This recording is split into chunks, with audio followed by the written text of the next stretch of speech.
And welcome to the 88th episode of Dirty 20 Evening of Drama, Laughter. Oh shit, I fucked it. Laughter, drama, and adventure that we call a D&D podcast. Tis I, your Dungeon Master, and once again I'm joined by my colourful cast of characters. Ella's not with us at the moment, but she'll be on a little bit later on, giving us a full house today for this whopper of an episode. How long has it been? Assuming. I'm not sure. Oh, well, it would have been the Battle Royale, right? All of you were there for that. Yeah, I think so. So that would have been for a minute we were all there, and then 2 sessions. Wow.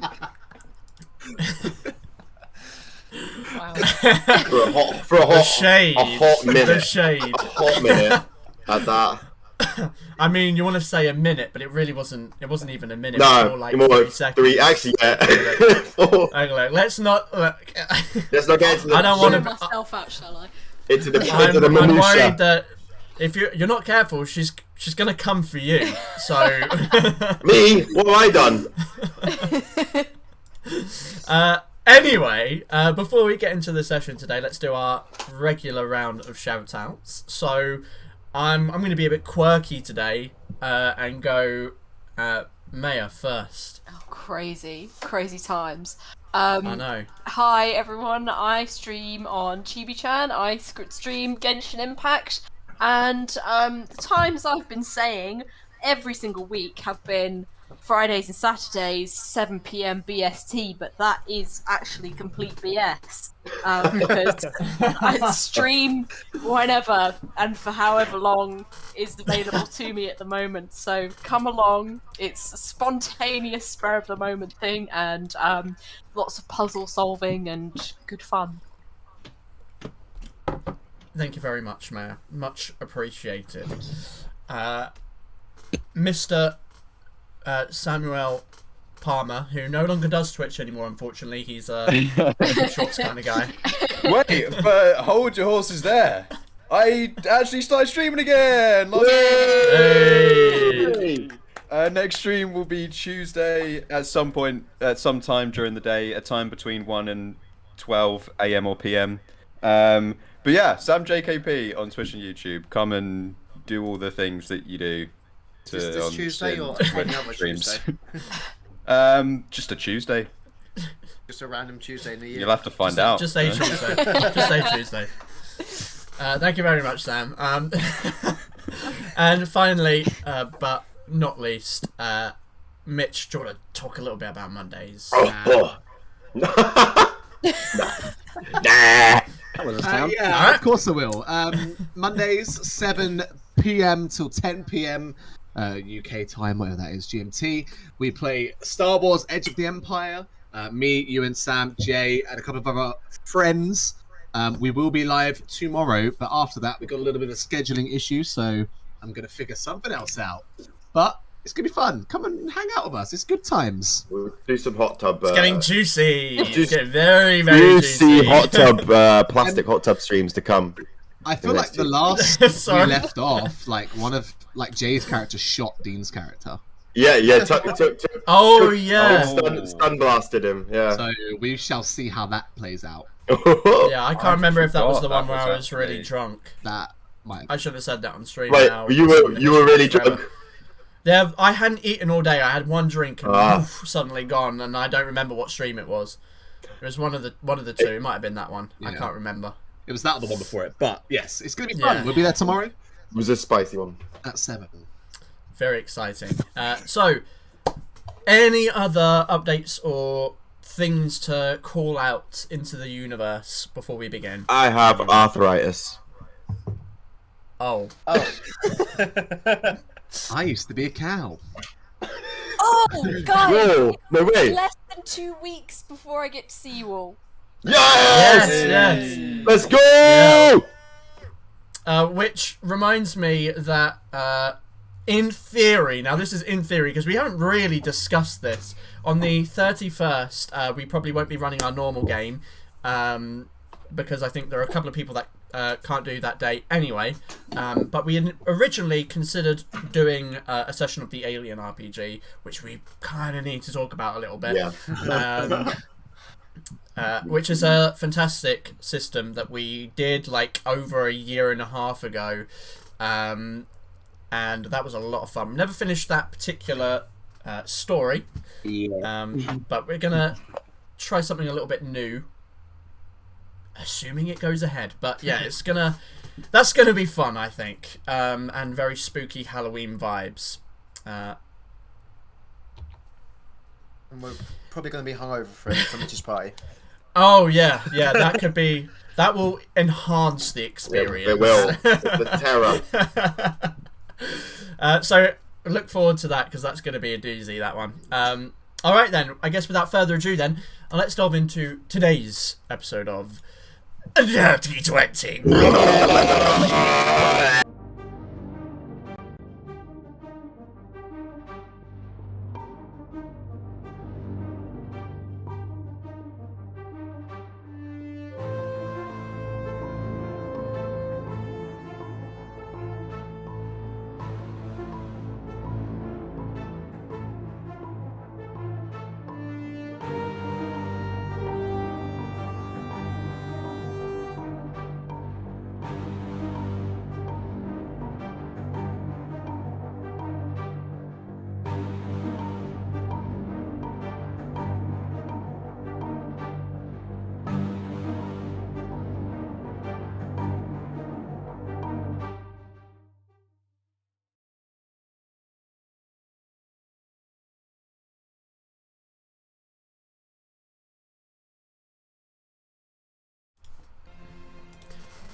And welcome back. So, previously on Dirty 20, the competition was imminent. Having found space away from the main camp, you engaged in a training exercise to weed out weaknesses and find the strengths each of you had to offer, if not just for the cathartic experience of having an excuse to take out lingering feelings of the past. With the battle concluded, you sought refuge in the church remains. It was here you decided to rest for the day. As the evening came, you took your watches, but halfway through the night an unexpected attack. Bursting through the door, the same orcs from before had returned for a taste of vengeance. Taking the opportunity to surprise you, they launched into their attacks. The leaders seemingly focusing down Gaiac, but they were no match for you, thanks to good fighting and to totally not illusionary beholders. Wait, what? Only one was left alive, whom put away his weapons and made to back out slowly. Cornering him, you demanded he leave and never bother you again. Thanks in part to Storm's deception of explosive runes that he placed on him, he somehow believed it and agreed. And with that, backed away into the night. Cautiously, you returned to your sleep. The next morning saw you begin to take advantage of the 9 days you had leading up to the start of the competition. The group together took your time to research into the strange, flesh-bound tome you had found some months previous, uncovering that it contained incredible knowledge to those who could resist its mind-altering effects. In addition, Gaiac, who was on the search for anyone who could repair his bird friend, came upon a blacksmith owned by a half-orc named Brenna and her younger son, Malak. And whilst she could not help him, he perhaps helped her in giving a lasting memory of a warrior long gone. And that is where we pick up this week. Oh my The God. competition is looming, and there is still some unfinished business to prepare. So, before the morning of anticipation arrives, those of you with things to accomplish, what do you wish to do? So, who is left? I know I've got some stuff to do. Was there anyone else? I think, I know that there's Gaiac, Storm, Alistair then. Oh, what, Yeah, 'cause they didn't get to finish off last time. how are we waiting for L before we see what happens with the whole? So that was unfinished, right? What was unfinished, sorry? I didn't think we knew what happened with Eridel and Arya with the book, right?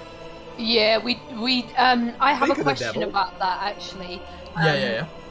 So we kind of Eridel left it that evening. Oh, yes, But, you did.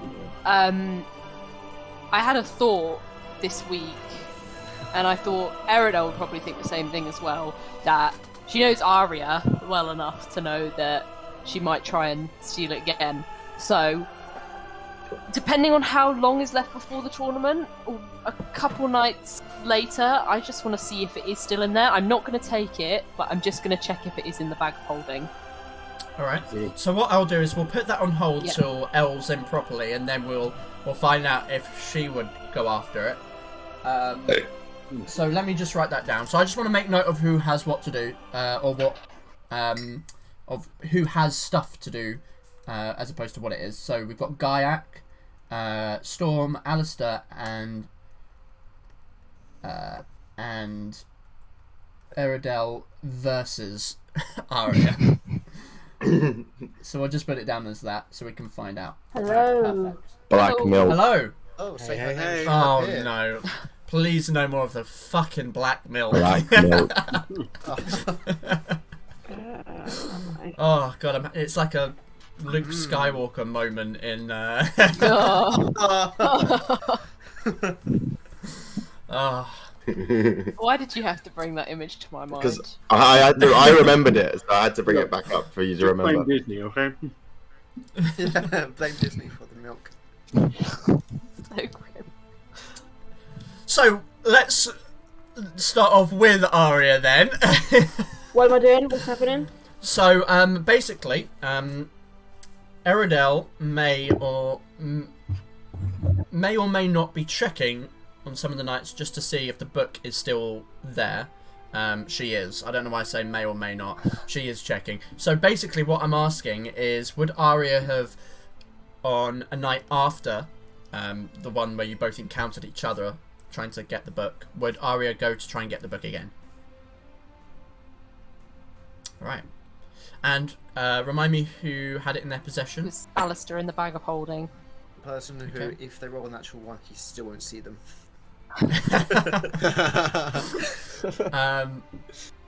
Oh yeah, because they have like reliable Yeah. talent, don't they? So it's literally higher than your passive all the time. Okay, so yeah, you. In which case then, Eridel, you go back, we'll say a few nights later, in the process of leading up to the tournament, and as you find rest for that evening, you can sneak over to where Alistair may be sleeping and check the bag of holding. And as you kind of reach in to pull the book out, you think of the book, and as you pull your hand away, you do see that flesh-bound tome in your hand. The book is still in the bag of holding. Arya has not taken it.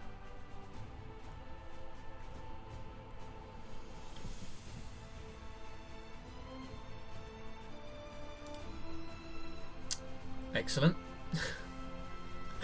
Oh, the internet's gone already. That's a great start to the session.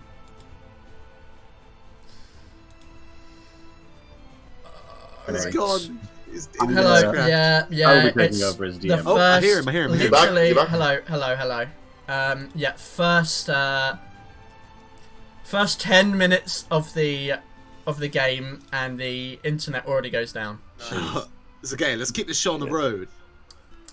You might have to read. Luckily, it was a really quick thing and not in the middle of like a really heavy role play scene. I I think the stream is back up. Yeah, you need to refresh you are, tabs. cameras aren't. Yeah. I would. Hopefully that I'll will try and work. keep an eye on that as well. The cams. So if they Yeah, freeze. thank you very much. Thank And you. I have got the stream up on the side on my phone, but it's a little bit temperamental sometimes, and it dies about halfway through the stream. Sorry about that. Internet issues. Apparently. So, where did you hear up? You up to reach from me? into the bag. Oh right, you reach into the bag, and as you pull your hand away, thinking of the book, you see that flesh-bound tome in your hands, and the book is still in there. Cool. I'm not going to do anything with it. I'm going to put it back. I just wanted to check that it was still in there. All right. a little cheeky check. Little cheeky check, yes. Alright. So, with that, why don't we go over to Storm? Okay. Alright, just give me 1 second. I need to move my blind because there's lights on my screen. I can't see anyone for shit.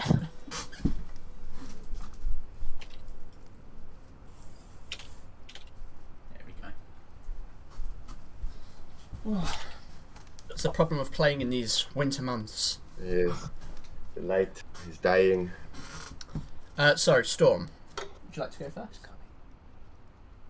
Okay, so the first thing I do is head into the aforementioned stool and marketplace Okay. in search of a place of paper and quill.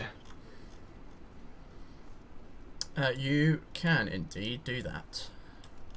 So you head down towards where the main arena is, and you can see there are a number of kind of like temporary stores up. Most of them are foods or basic survival elements, like basic. a butcher or someone selling traps and the like. But I'll say the same to you as I said to Gaiac. There are 3 places that stand out to you as you get further into the camp, and the 3 are: you see a almost like log cabin with smoke coming out of a chimney that appears to have come out of nowhere, almost like it was clearly built overnight, but it's like a small house cabin that you don't remember seeing being constructed. Okay.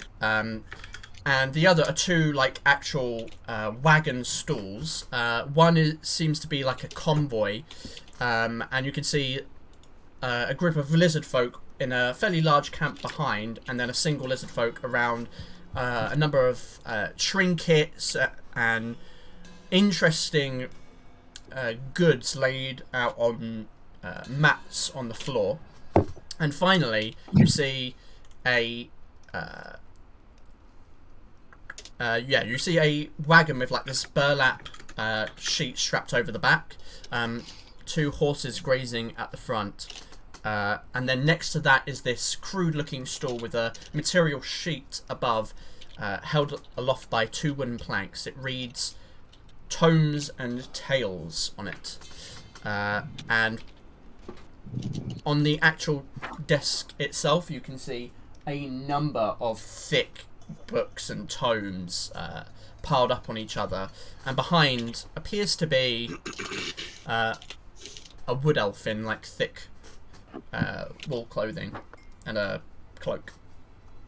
I make my way to the stand and I give him a bow of the head and give him a in wood elf Stellarian dialect. I wish him a good morning. Okay. You can see as he, as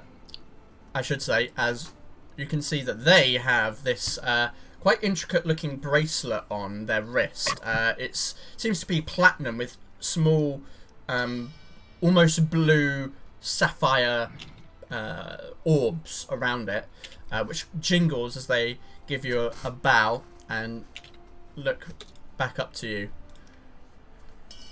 Well, Tabaxi that can speak Stellarian, I never thought I'd see the day. Many things will surprise you this far west. So how can I be of service? The name is Libeleth. Dibboleth. Alright. I am things like Storm. Come to look at what tomes you have in your possession, as well as pick up some parchment, enough to say document a research book. Right. Well, I can. I'll see what I have. Any more information you can give me on that? Have you many tomes? Am I okay to look through them? Oh, I have many times. Please look across, and they slide the pile of books towards you. There's quite a few of them. You also see a barrel behind with like rolls of parchment and sheets in them.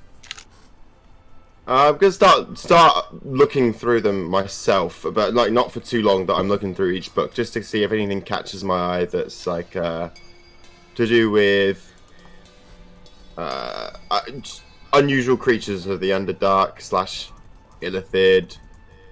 Anything, any buzzwords I see, or anything about like psionic magic. Okay.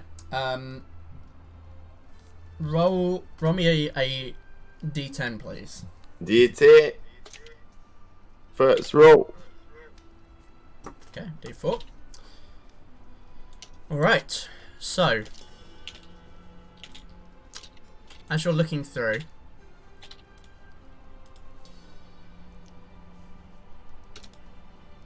what books do you find? So immediately, as you look at these books and you're kind of going through them, you are sliding through, and they're in a number of different languages. Some of them are in Trader's Tongue, but a lot of them are actually in Stellarian. Particularly some of the academia stuff that is there. And some of them look like they were probably expensive books. And I tell you what, roll me just an intelligence check. Okay. Or an investigation check, actually. An investigation check. Investigation please. check. Yeah. Yeah. Alright, yeah. So as you're looking through, you see there are like strange codes written in Stellarian. And by codes, I mean they're just like simple numberings. And as you go through a couple of these books, you realise you're pretty sure this is a codex system for like a library. And as you kind of go through them a little bit more, you're pretty sure these were probably taken from like either the Academy and the Citadel, or like stolen from some kind of library. These clearly were not purchased with good intent. At least these particular ones. I glance up with him. You won't be charging me fence prices for these, will you? I've no idea what you're talking about, friend. No, don't get me wrong. If they were stolen from Stella Lapsus, then you won't have any problems with me. But just curious, how did such a collection come into your possession? You know, one way or another. Something that I'd quite like to know. Believe me, it's not something I'm going to go running to the magistrate to dob you in. It just sounds like it could be a tale. Well, I can suffice to tell you that the books in front of you were not procured by myself. If that answers your question. Well, it only gives me half an answer. Who procured them? Contacts here and there.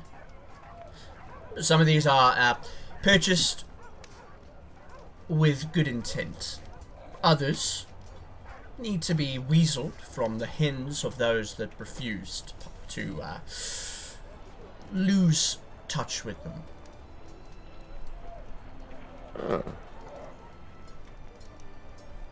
So, and they're all from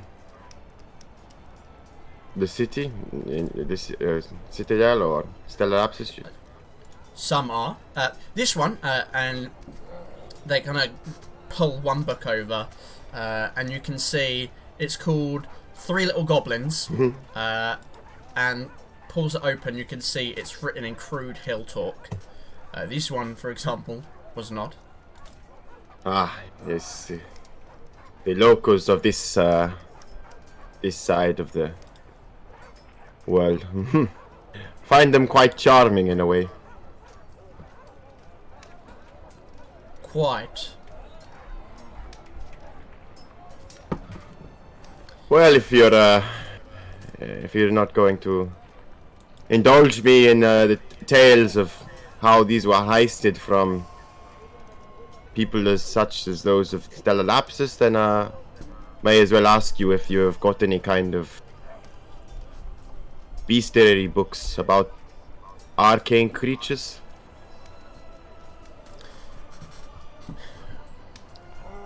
I can take a small look if you wish to peruse some of the times here in front. I will be back in 1 moment. And they turn and walk back towards the wagon and pull up the back sheet. And you can see there are a number of crates and boxes in there with numerous books. At first glance, is there anything that... Yeah. Well, yes. Yeah. So you had a little look through the book, so I'll tell you some of them that stand out to you.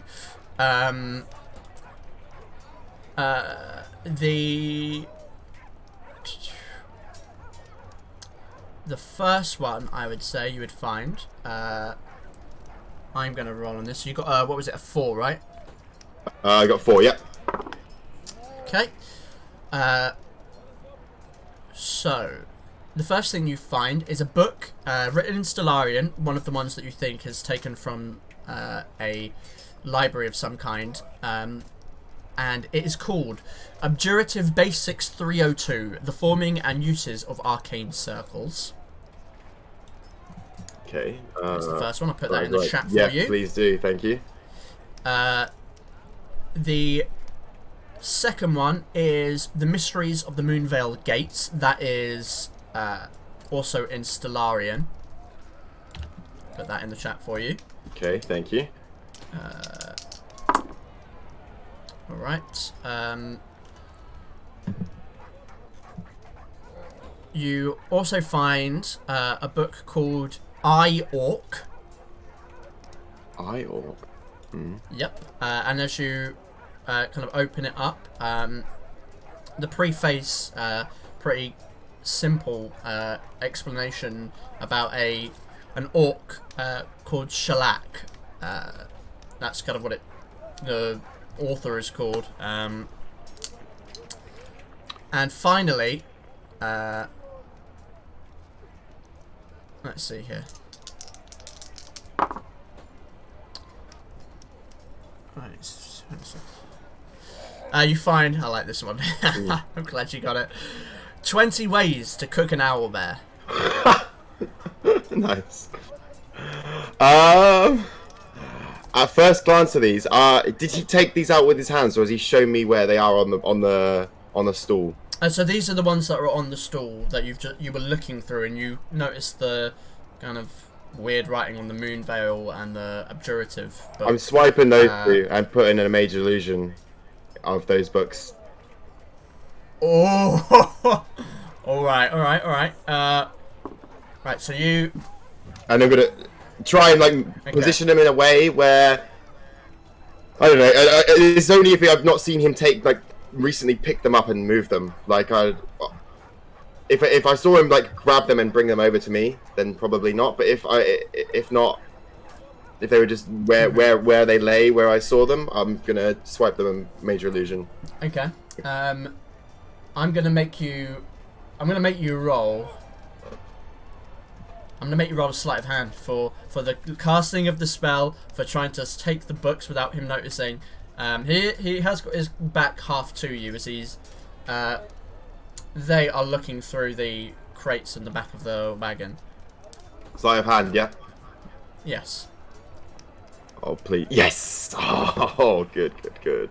Poggers. All right. Poggers. So you create the illusion of these two books on the side as you believe yourself to carefully be swiping them and putting them under your cloak, or in a pouch, or however you hide them.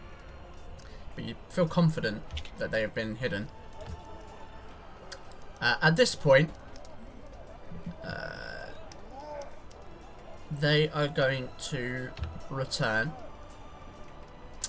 and walk up with a book. It's kind of like this thick leather-bound book. Who places it on the stool and gives it a pat on the top. This is the only one that I have. They spin it round towards you. It reads... it has a main title and a sub, which is Codex of Monsters and Basilisk underneath. Well, This is it. not exactly what I was looking for, but I do have this, if you're interested in this study. And I pull out a preserved basilisk guy. See?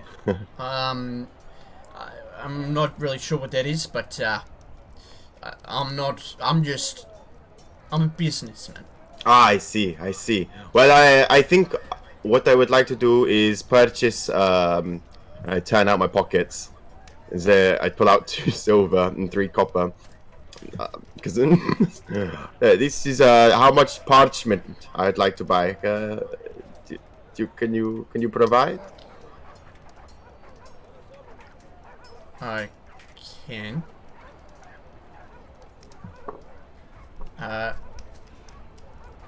They're gonna lean over to the side and begin to pull out some of the rolled up pieces of parchment in the barrel that was next to the stall. See, I'm a businessman too. I'm distracted. I'm just so he doesn't look at it. Okay. I'm a businessman. You see as well. I'm in the process of writing a new book. You'll remember the name. Stings Like Storm. You'll be hearing it. What is it about? It's about the effect of the different caravan trading in the Dunelands and how it affects trade in Stellar Lapsus. Yes, it sounds very interesting. Here's the parchment. I hand him the 2 silver and however many copper I said. I can't remember. It's like 3 copper. I'll take the silver. I have Quill. I'm looking to partake in the competition, so you know when we undoubtedly win, I'll bring some coin to buy some books. When you win. Very presumptuous of you.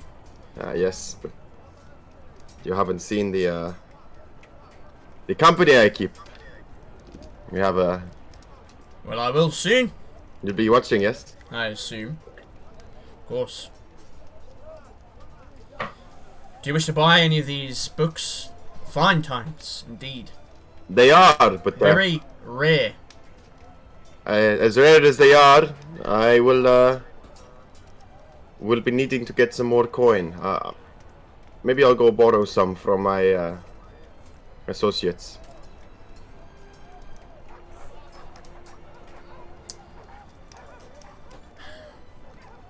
That's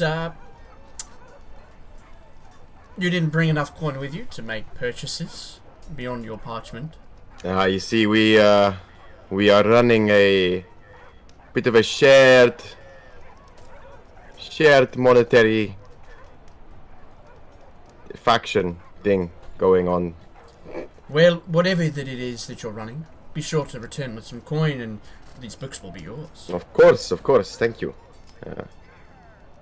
I say goodbye in Stellarium and waddle off with these books in my cloak. Okay, yeah, I'm gonna say, did you? They don't notice that the books are gone, so I guess. Book heist. Book heist. A mini. All right, well, you got it. You got the books. What do you wish to do with them? To go back to camp. And with the part, did you get a lot of parchment for that? For 2 silver and what was it? It's about 6 copper. Yeah, wasn't too much. I mean, you could probably get like a fair amount of rolls of parchment out of that. We'll say 50 sheets of parchment. Okay, that's good.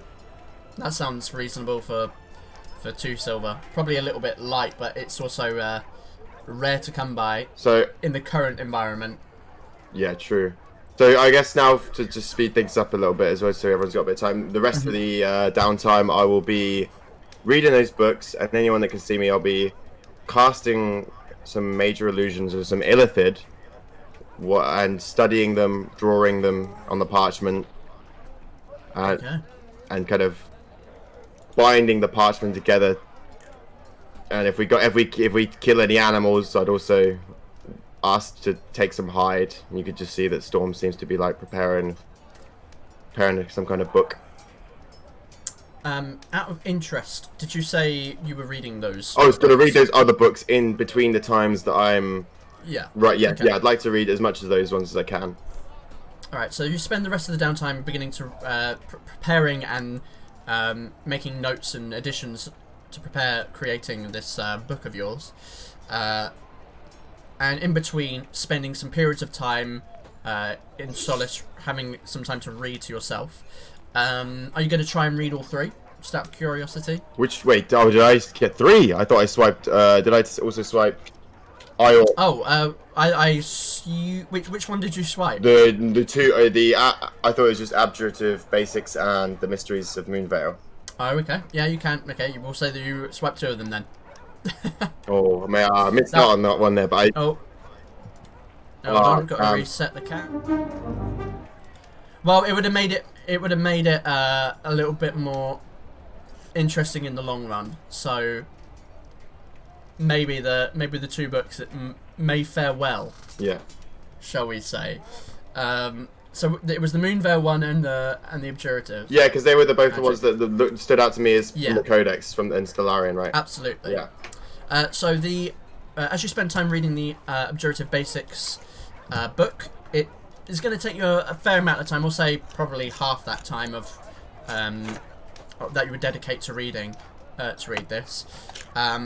It is a book that details theory and application of arcane circles, specifically for trapping or warding an area from extraplanar entities.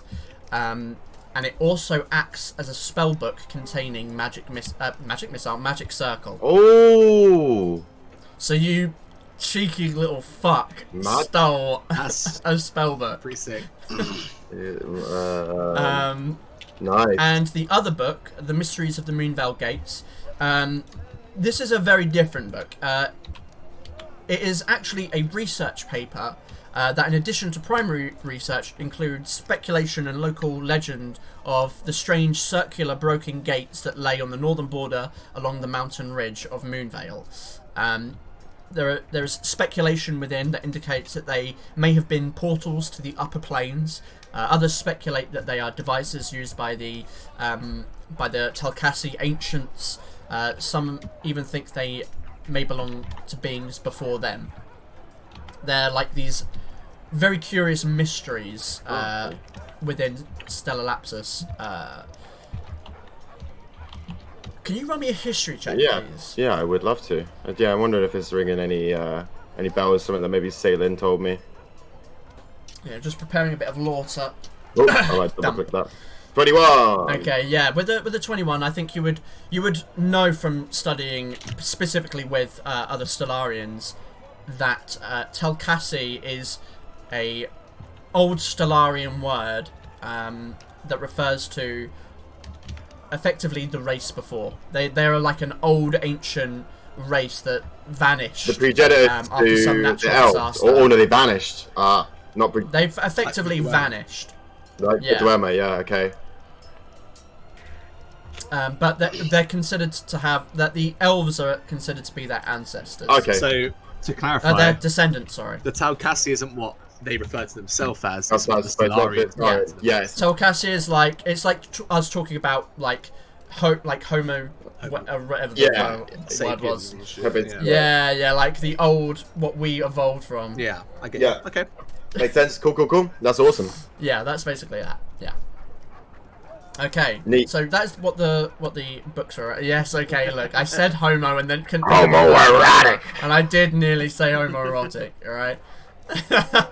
The Telkassi are just the homoerotic elves. And then also, I don't want to take up too much time, but also because if it's a long amount of days, any spare time in between that, I'd like to probably sending spell Aurelia again and ask some stuff. Absolutely. For my book. What are you gonna send?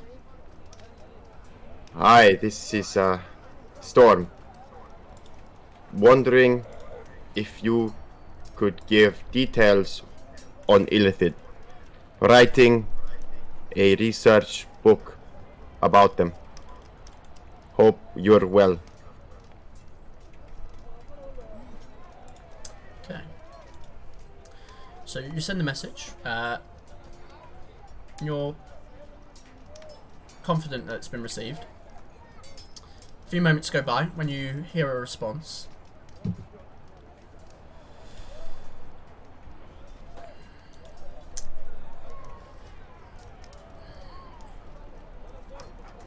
Illithid are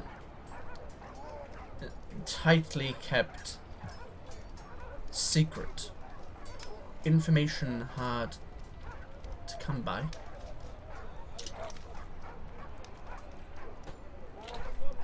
Old empire. Psionic threat. Vast network. Hive mind. Evil. Not of this world. And then it kind of finishes off with limited words. I'd reply back, no, this is perfect. I understand limitations of sending, but appreciate help. Please don't hesitate to retort. She responds to that. These questions would be better answered in person. Perhaps we can arrange for a visit at my tower. Location is secret, but I can assist. I'll just respond back. Yeah, that's all it'll say. Yeah. I'll just respond back, so just keep me updated where and when, and I'll try be there. Slightly busy at the moment, but should be free in a few days' time. Continuing research on the vault in the Dunelands. Now remember to keep me updated on the... I was probably getting to my last sentence, but I could probably do for the day. But keep me updated on what is happening with that vault in the Dunelands and the state of it. Be nice to know what's going on. Visited briefly. Things are conflictive. Many threats looming within.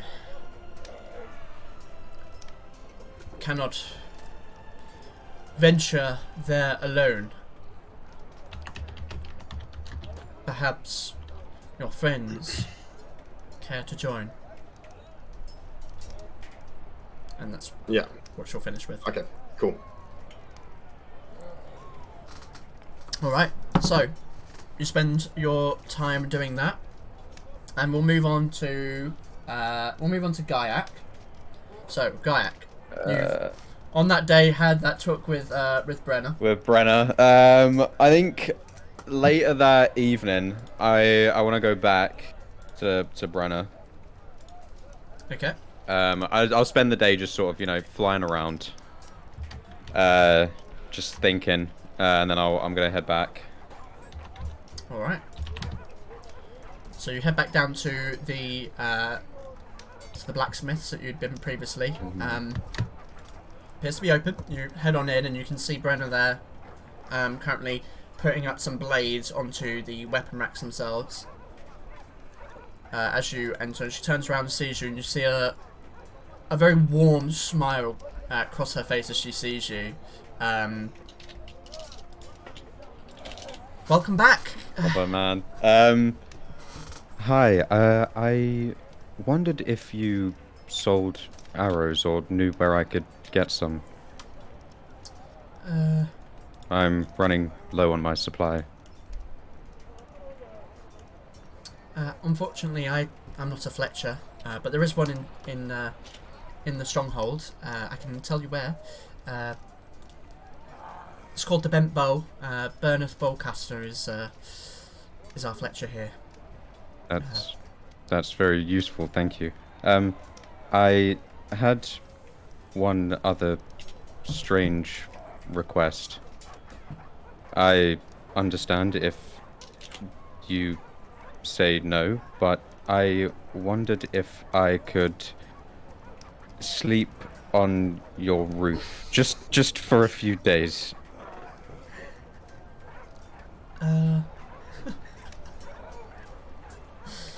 You bring this on yourself sometimes. I know. I'm sorry. I know it's strange. I don't really know anyone else here other than my group, and they're currently fighting over a cursed book. And I just wanted some time alone.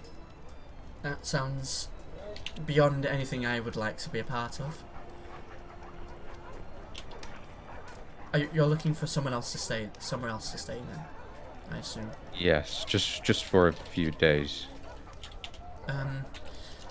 Well, I mean, we've not got much. We have an attic if you'd prefer to be out of the. I don't of the rain. want to intrude too much. Honestly, you're not intruding at all. You've done a lot for me. It might not seem like it, but what you gave me actually means a lot. Who were the heroes of Horndale? To be honest, I'm not really sure. I only knew them for a short while, but they help people.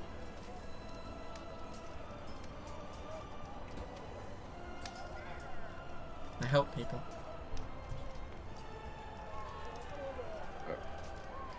I'm sorry if I bring up old memories, but what happened to Midgard?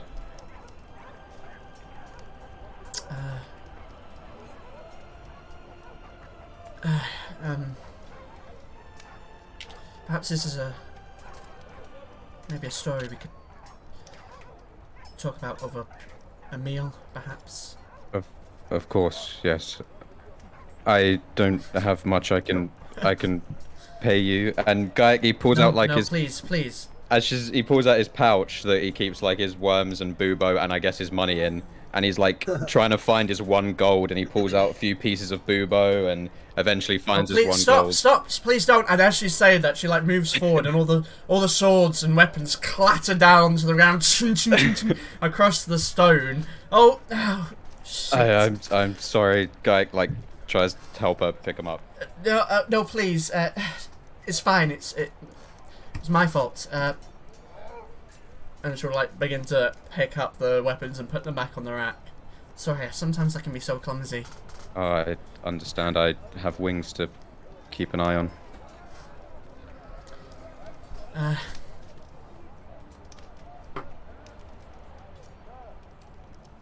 It's a little.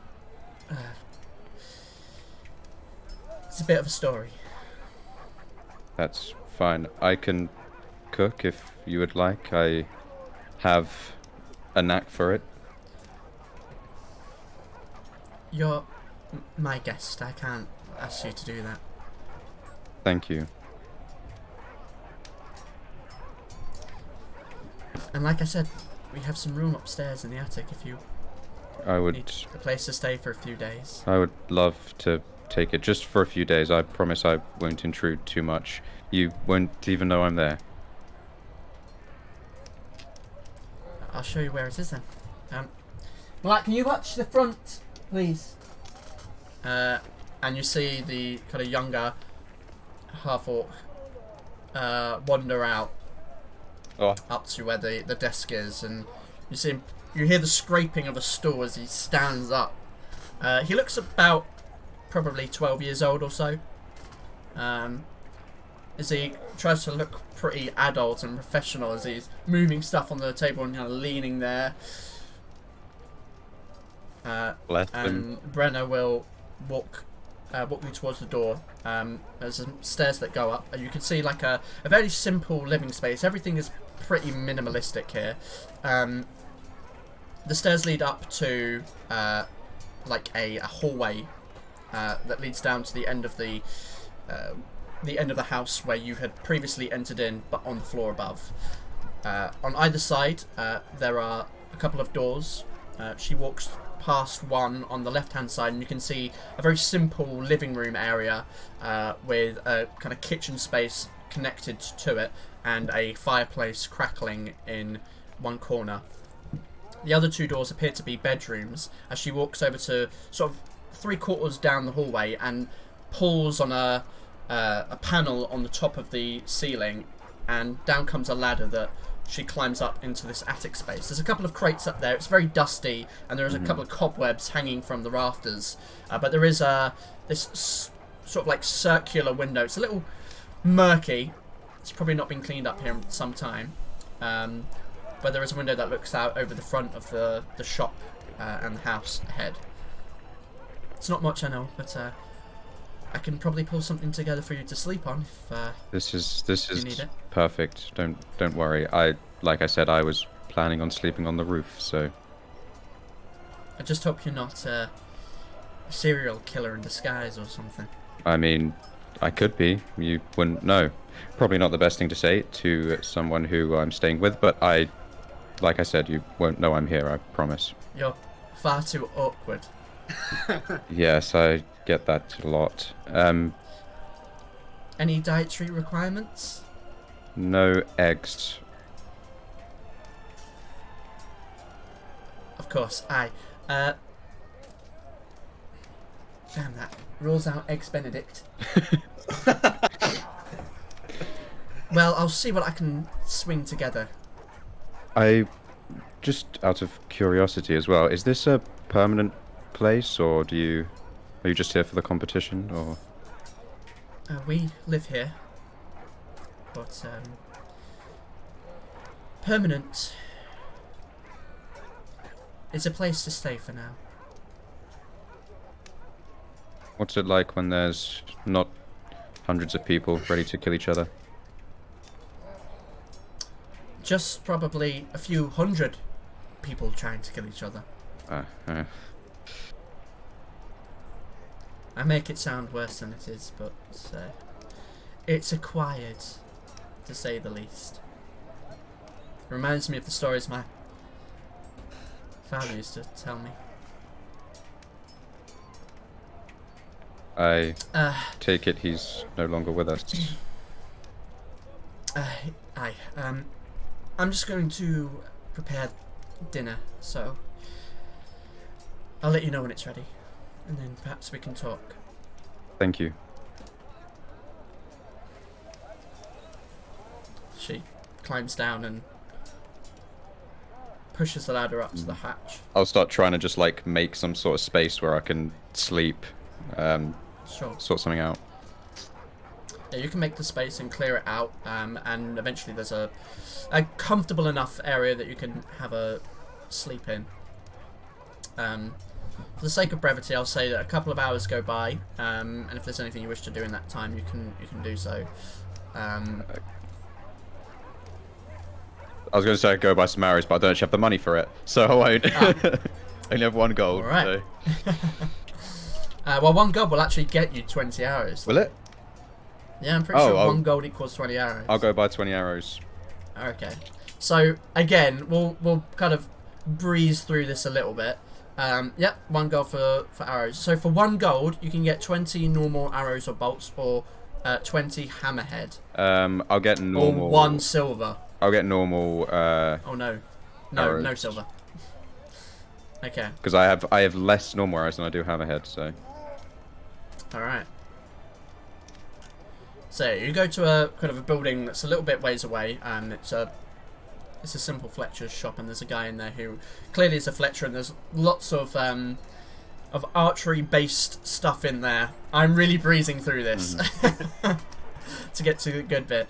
But yeah, you can buy the arrows, and then later on that evening, as dinner encroaches, you can return.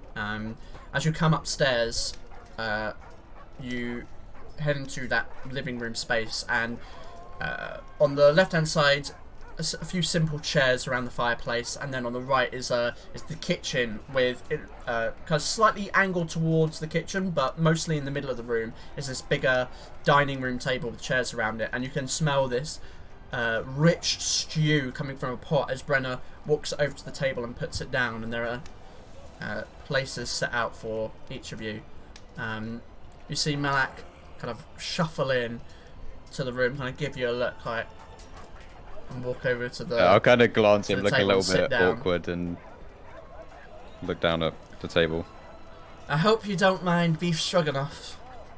I've never had it before, but sounds delightful. It's very meaty. She pours it out into the bowls and slides it towards you. She sits down and begins to eat. I'm gonna, yeah, no, this guy doesn't have any table manners. I take out my pouch and take out a few bugs and just chuck them on. Mom, what's he doing? I'm sorry, I just find it adds a little bit of flavour. Malak, what have I told you about people's customs? You season yours however you wish to season it.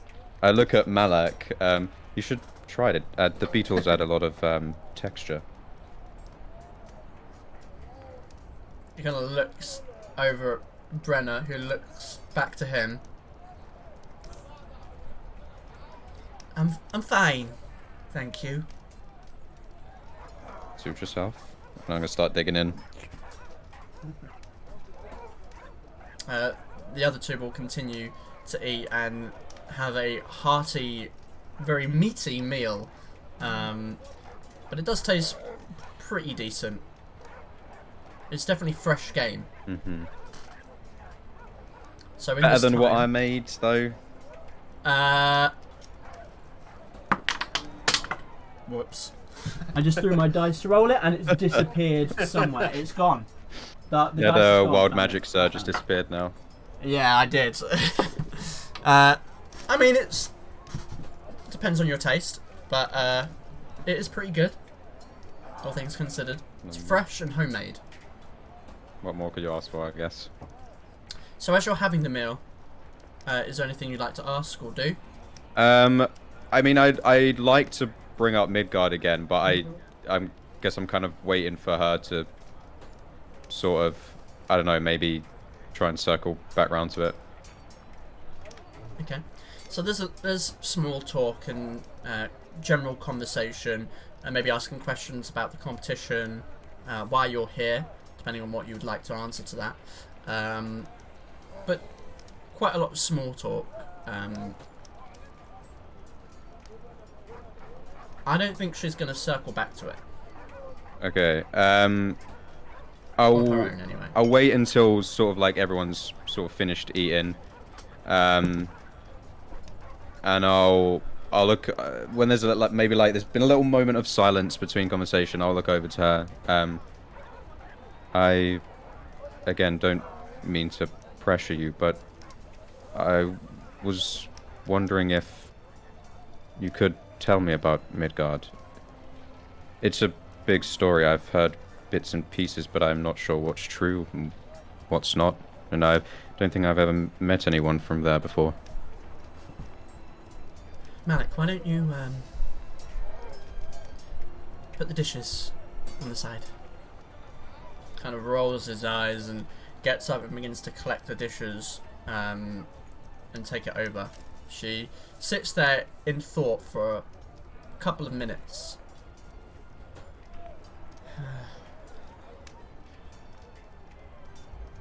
It's not really a story I like to remember.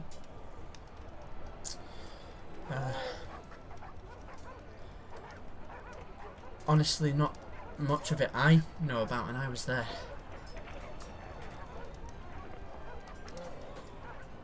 My father came from a very dangerous place. And I don't know why or how the world fated it to be, but he fell in love with my mother, who was not like him at all.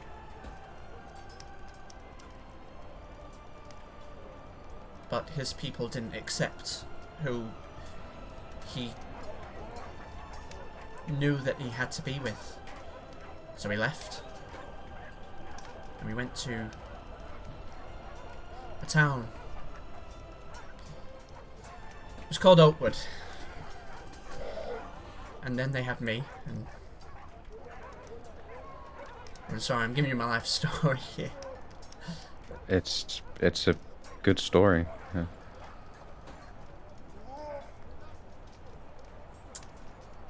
I was born there, raised. My mother died when I was young. I didn't really know her much. My father, Kirk, he worked as a blacksmith in the town. And life was good.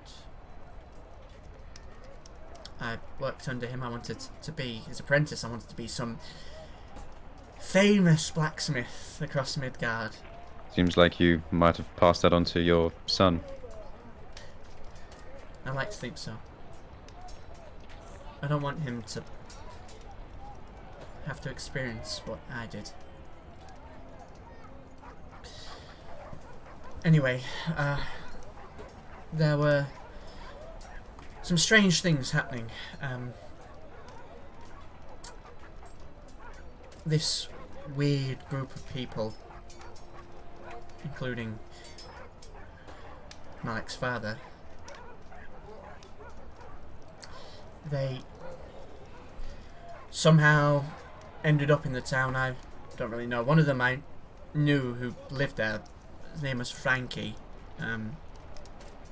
Strange name.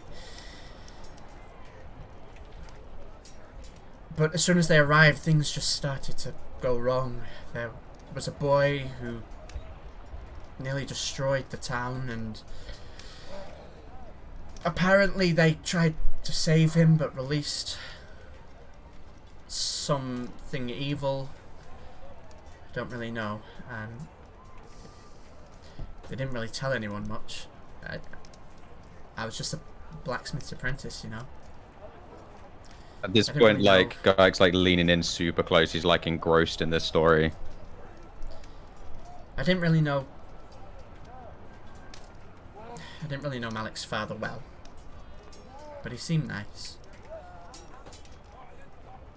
But he never told me really what was going on. And then one day there was like an uprising or something like that, where they were rallying people to go into the woods where we live near. Something about witches. I'm not really too sure on the story. You look so brave. They all did, really. They went in.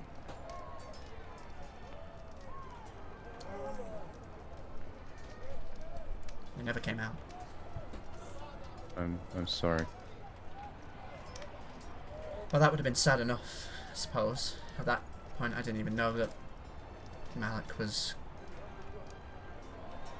going to be such a gift to me.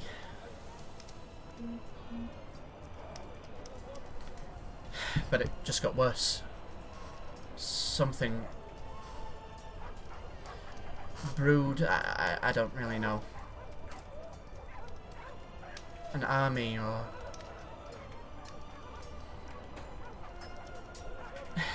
it's really hard to describe. Like, the dead were rising, walking across the land. First they took the capital, and it just swept south, this mist. They laid siege to our town. What do you mean the dead? Literally, the dead were rising. An army of them marching. They were led by some kind of dwarf. They attacked the town, laid siege to it. When they finally broke through, it was... I don't even really remember. It was so chaotic. And I only managed to escape because my father stepped in. I'd be dead if it not for him. There were people that were supposed to protect us. And that... Pardon my language. Piece of shit. Sindri abandoned us. Did you just say Sindri? Aye, an elf was our town advisor. Well, advisor to the Thane. When Left us all you... to die. I think I may have met this elf. So he lives then. Well, he's already managed to piss off the members of my party, so... My father always told me never to live with vengeance in my heart. But I cannot ignore that he was at least partly to blame.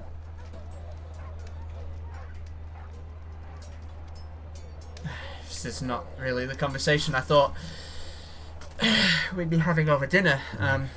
I'm sorry to bring it up. I lost my father too, so I understand it's a hard story to tell. It was a long time ago, and I'm sorry that you've had to feel that feeling as well.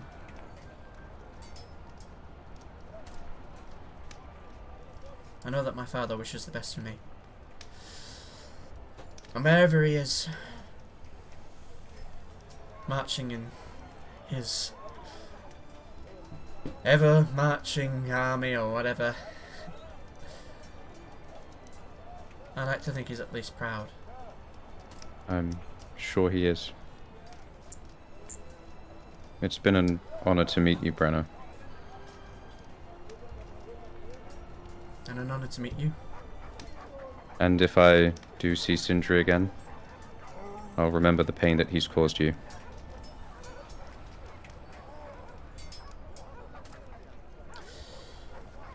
It's getting a little late. I might returning for the evening. Yes, I'll head to my loft. Good night. Good night, Brenna. No. She'll kind of take the pot up and place it up on the work table and head back to her room. I'll kind of, shuffle out of my seat and slowly walk up into the loft. And kind of, just fall asleep looking out of that little musty round window, just thinking about the conversation we've just had, and fall asleep. Alright, so as you head up and have your night of rest, we'll switch over to Alistair. So, what do you wish to do with this downtime, Alistair? Right up until the day before the competition, I'll just be doing the usual, just like training, praying, all the usual sort of stuff. I'd also like to go out into the town one day and just see if there's any carts selling diamonds and all that. Diamonds. Okay. Yes. Roll me an investigation check. Okay. Because something like that in here, you're probably going to need to be able to find the right people. Why is my computer being slow as fuck?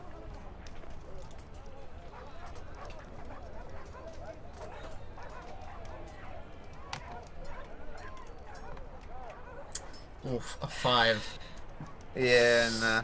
Alright, yeah, you spend some time going round. I'd say the locals don't know you. And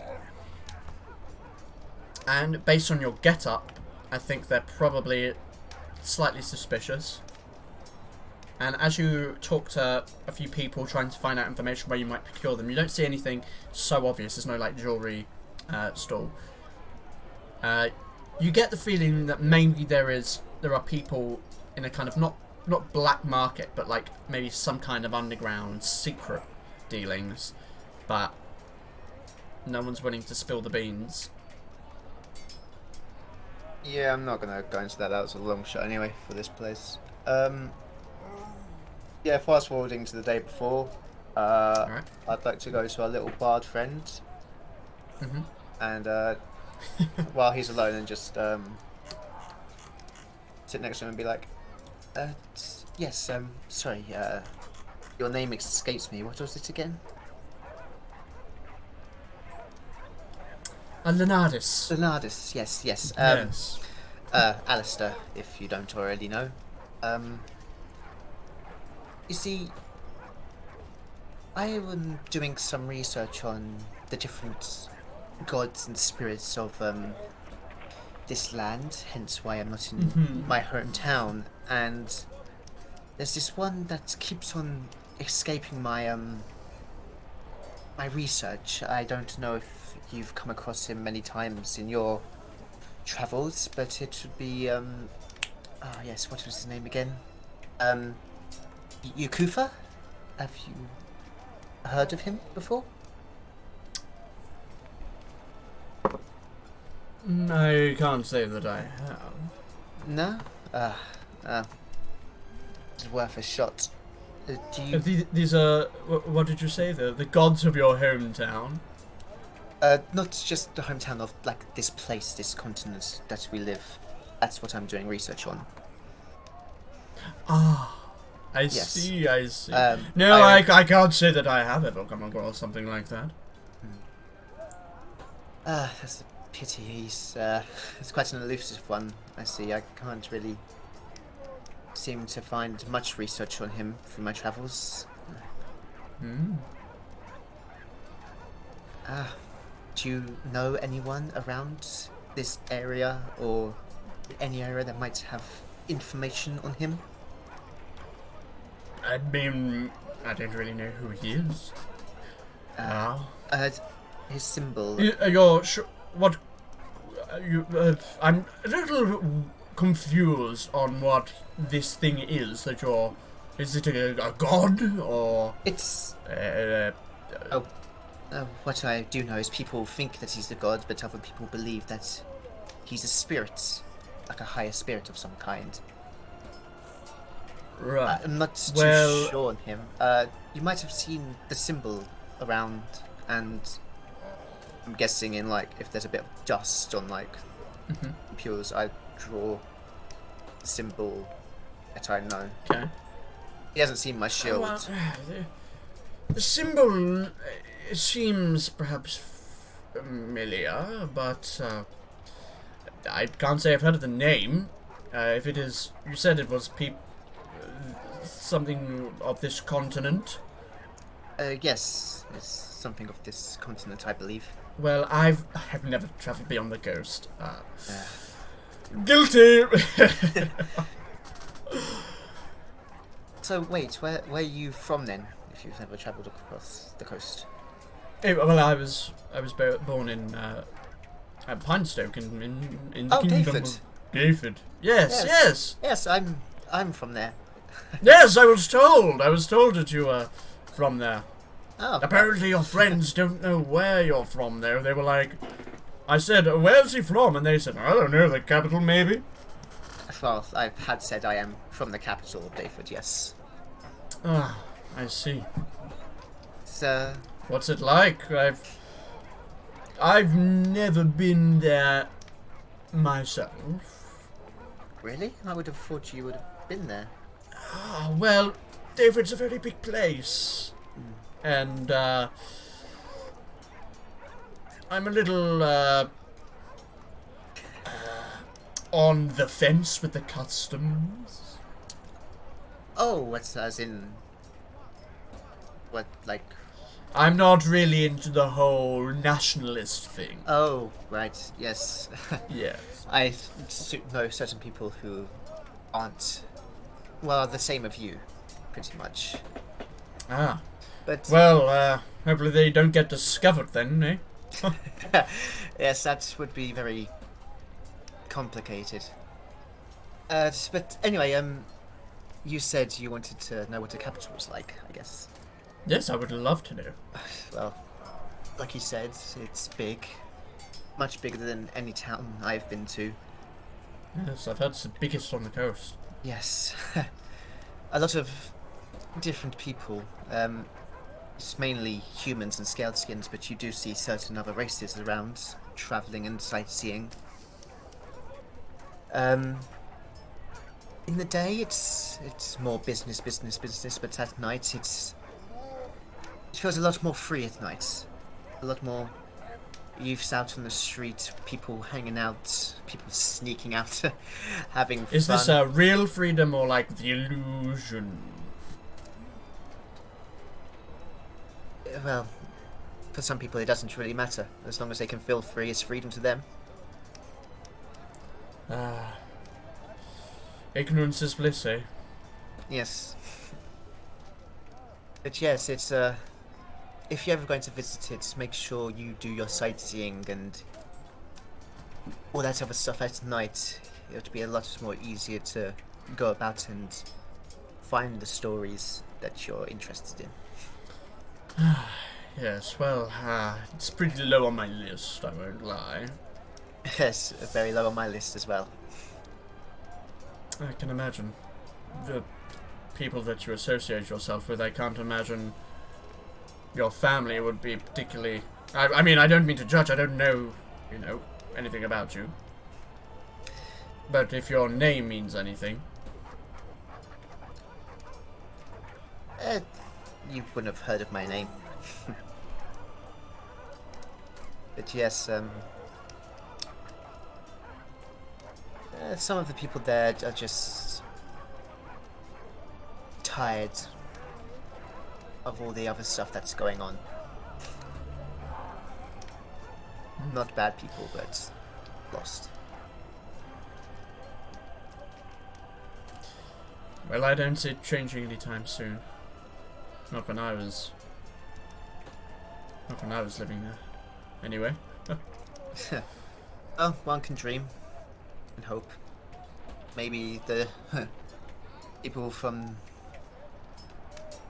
the other nation coming in, doing raids and taking over a city will actually make them realize they can't stay nationalist for long. I'm worried it might do the opposite. Do you know about Tarquest? This group's whole shbosh. I'm guessing we've told you stories. Yes, I believe you've told me. Yes. Well, hopefully we can change it, if even a bit slightly, to make it more appealing for people that live there. Perhaps. So you I will not join you if you are going in that direction, though. Can't say I blame you. Where will you be going next, then? Wherever the wind takes me, I suppose. I heard your friend say that a few times. So it was something like that, right? May the winds guide you, or something.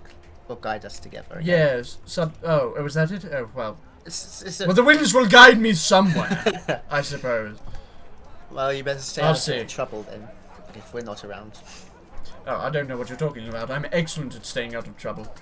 Yes, it's almost like a couple of nights ago we weren't ambushed by people that you... I don't know what you're talking about. Oh, yes. I'm writing a song at the moment, so I will yes. have to leave you for now. Bye! And he just kind of begins to walk away.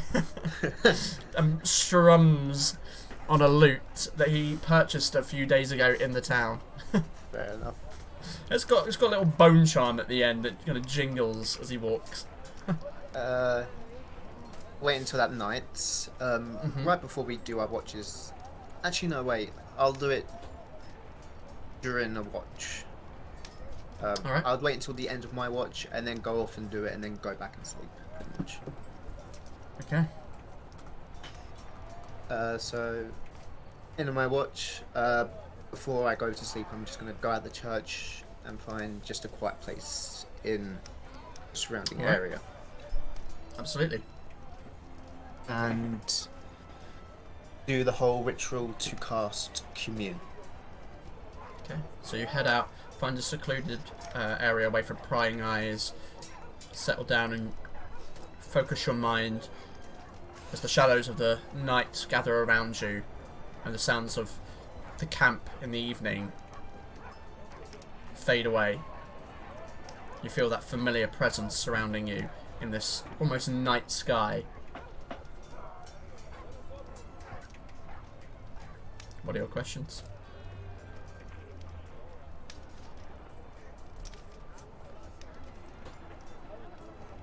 Can the people that I'm around at this very point in time,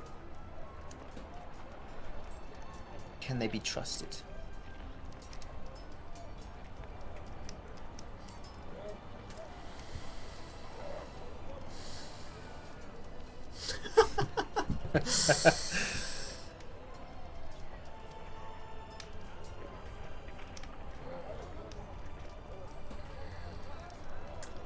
There's a moment of pause as the shadow forms into the embodiment of a Kufa before you, in its cloaked, robed form.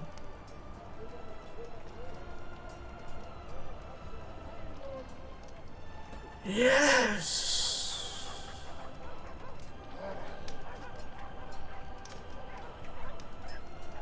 Can people back home who I associate with Astashan and all that chain,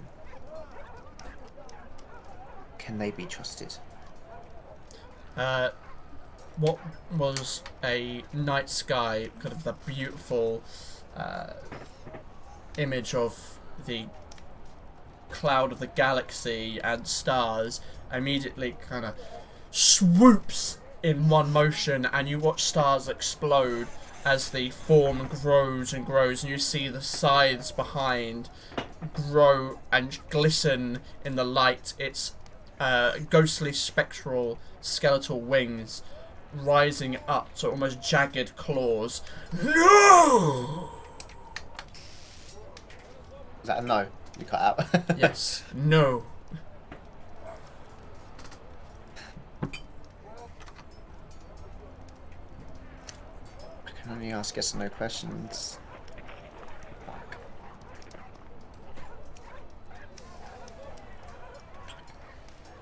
I was going to ask something else, but I realised something yes and no. Am I, or are my friends being spied on?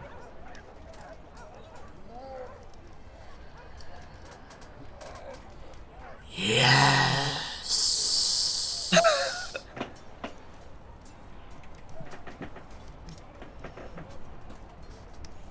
And I think it's 3 questions, right? It's 3 questions, that's the last one. As the answer echoes around you, as if the sound is moving in a circle around your being, the shadows dissipate and eventually the night sky and surroundings break through the shadows that bleeds away into reality once again.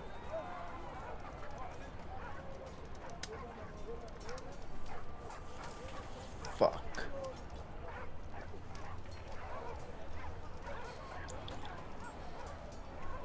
Well, that's gonna ruin my day. I'll brush myself off and go back to the church and go back to sleep. Alright, you head back to the church, finish your rest for the evening. Is that everything for you, Alistair? Yes, pretty much. Okay. So, finally, unless anyone has anything else after, just to quickly go through, finally, Zuko, On one of the days, you find yourself wandering into the street around the arena, and you do see that lovely trinket stall. Do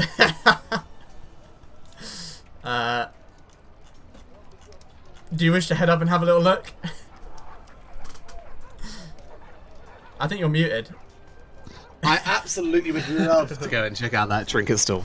Okay, so as you come around the arena, you can see what appears to be like a convoy of several wagons that were probably pulled by the 6 oxen that are unstrapped and currently eating from troughs near the encampment. Crates and barrels pile up in front of the campsite behind, where several tents are pitched. In front of everything are sheets of linen spread across the mud and dirt. On top, numerous trinkets, gear and equipment lay. A wonky wooden sign has been placed next to the shop front which states, "Buy or sell here." You can see 2 mercenaries, what you take to be mercenaries, humans, in chainmail that stand by the sign, watching by. Behind, watching as you approach, is a lime-scaled lizard folk, where certain areas of its scales have a purplish hue, such as around its eyes.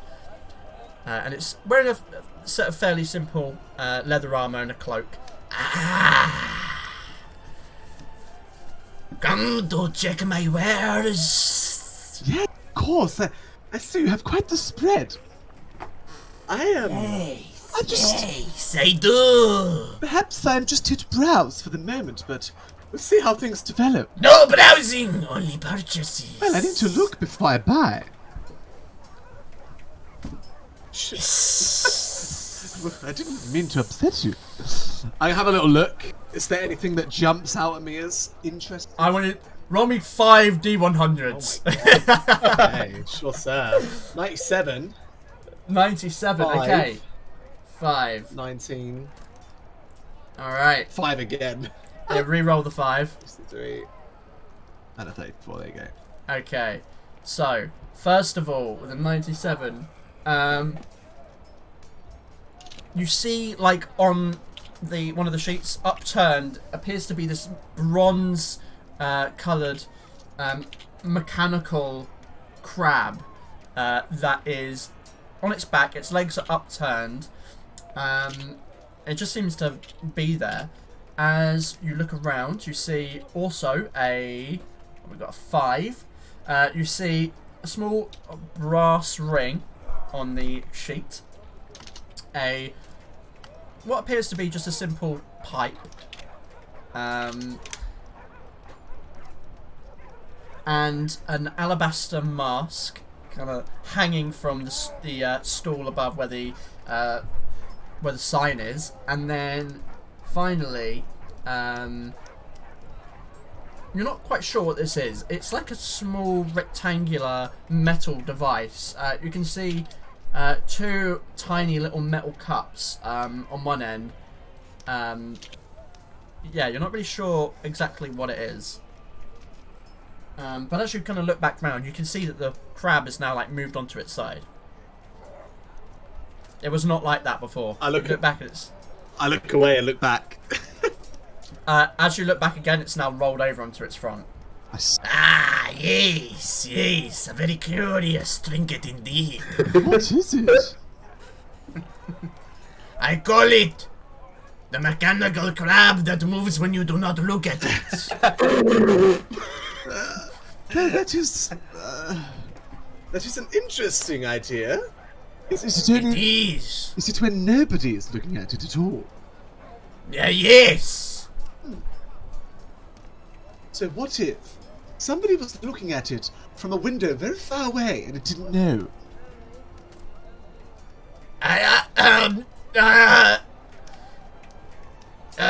you going to buy it or what? I'm interested in it. I'll put maybe on that one. Okay, I'll put you down for the mechanical crab that looks when... No, wait. That's It when moves. nobody's looking. Yeah, yes, that one.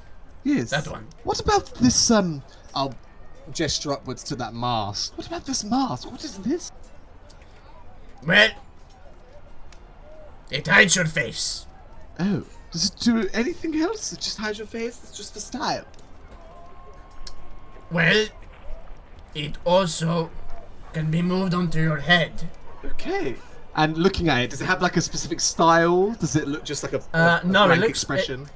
It's just kind of like it's not too dissimilar from Kensei's in that it's just kind of this Like it's white smooth. mask. It's got like a crude carving of a smile on it, and then two round holes for the eyes maybe.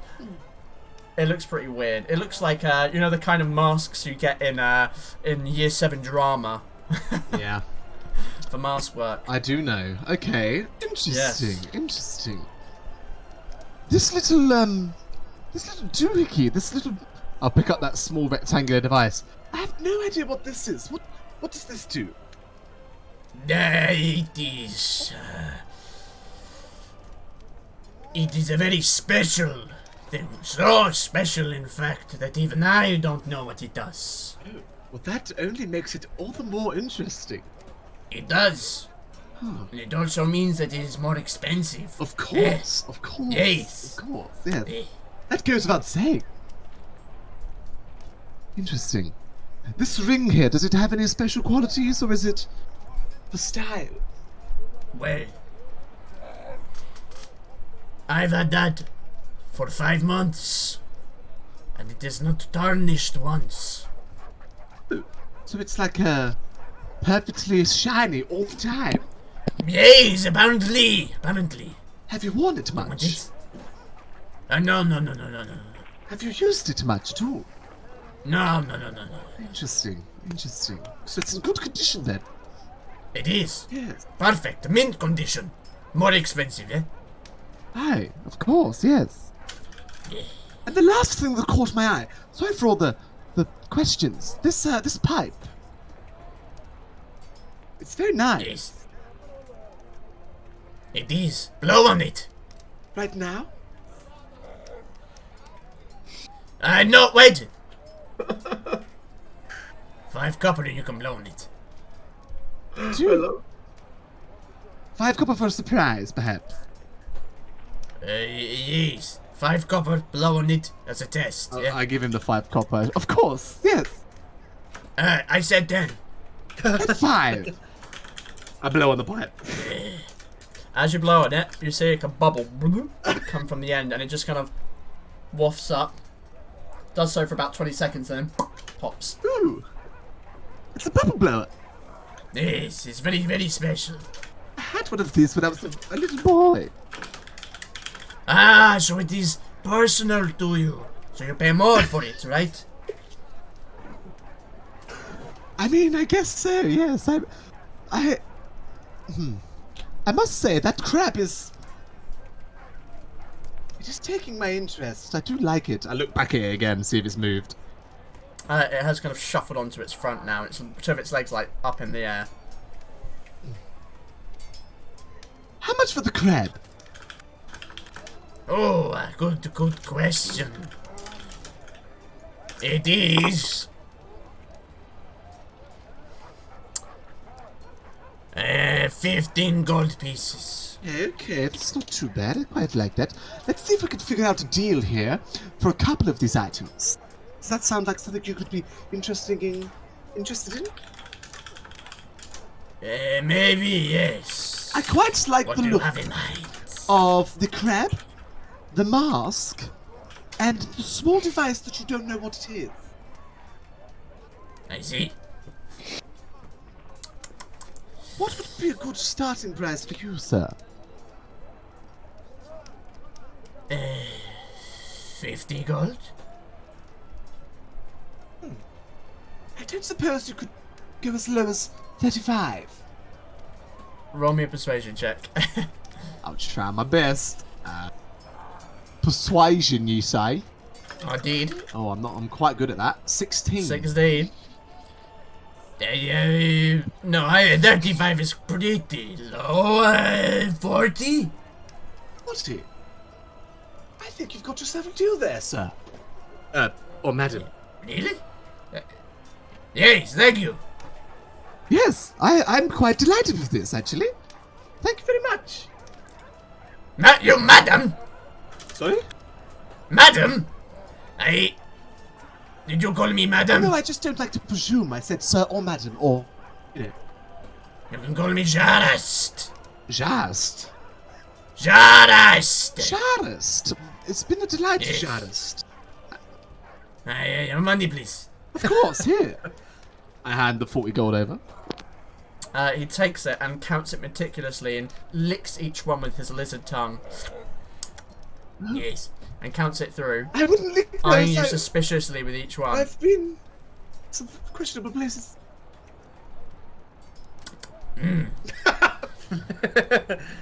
Takes it and puts it in a pouch, and then kind of lets you take the items that you want. I put them in my little bag. I hold the Alright. crab in my hand for a moment. I put it on its back. I said, don't look. I close my eyes. Okay. Do I feel it moving? No, it's in the same position. Did you look? Sorry, yes, I was looking. It's very interesting. No, close your eyes.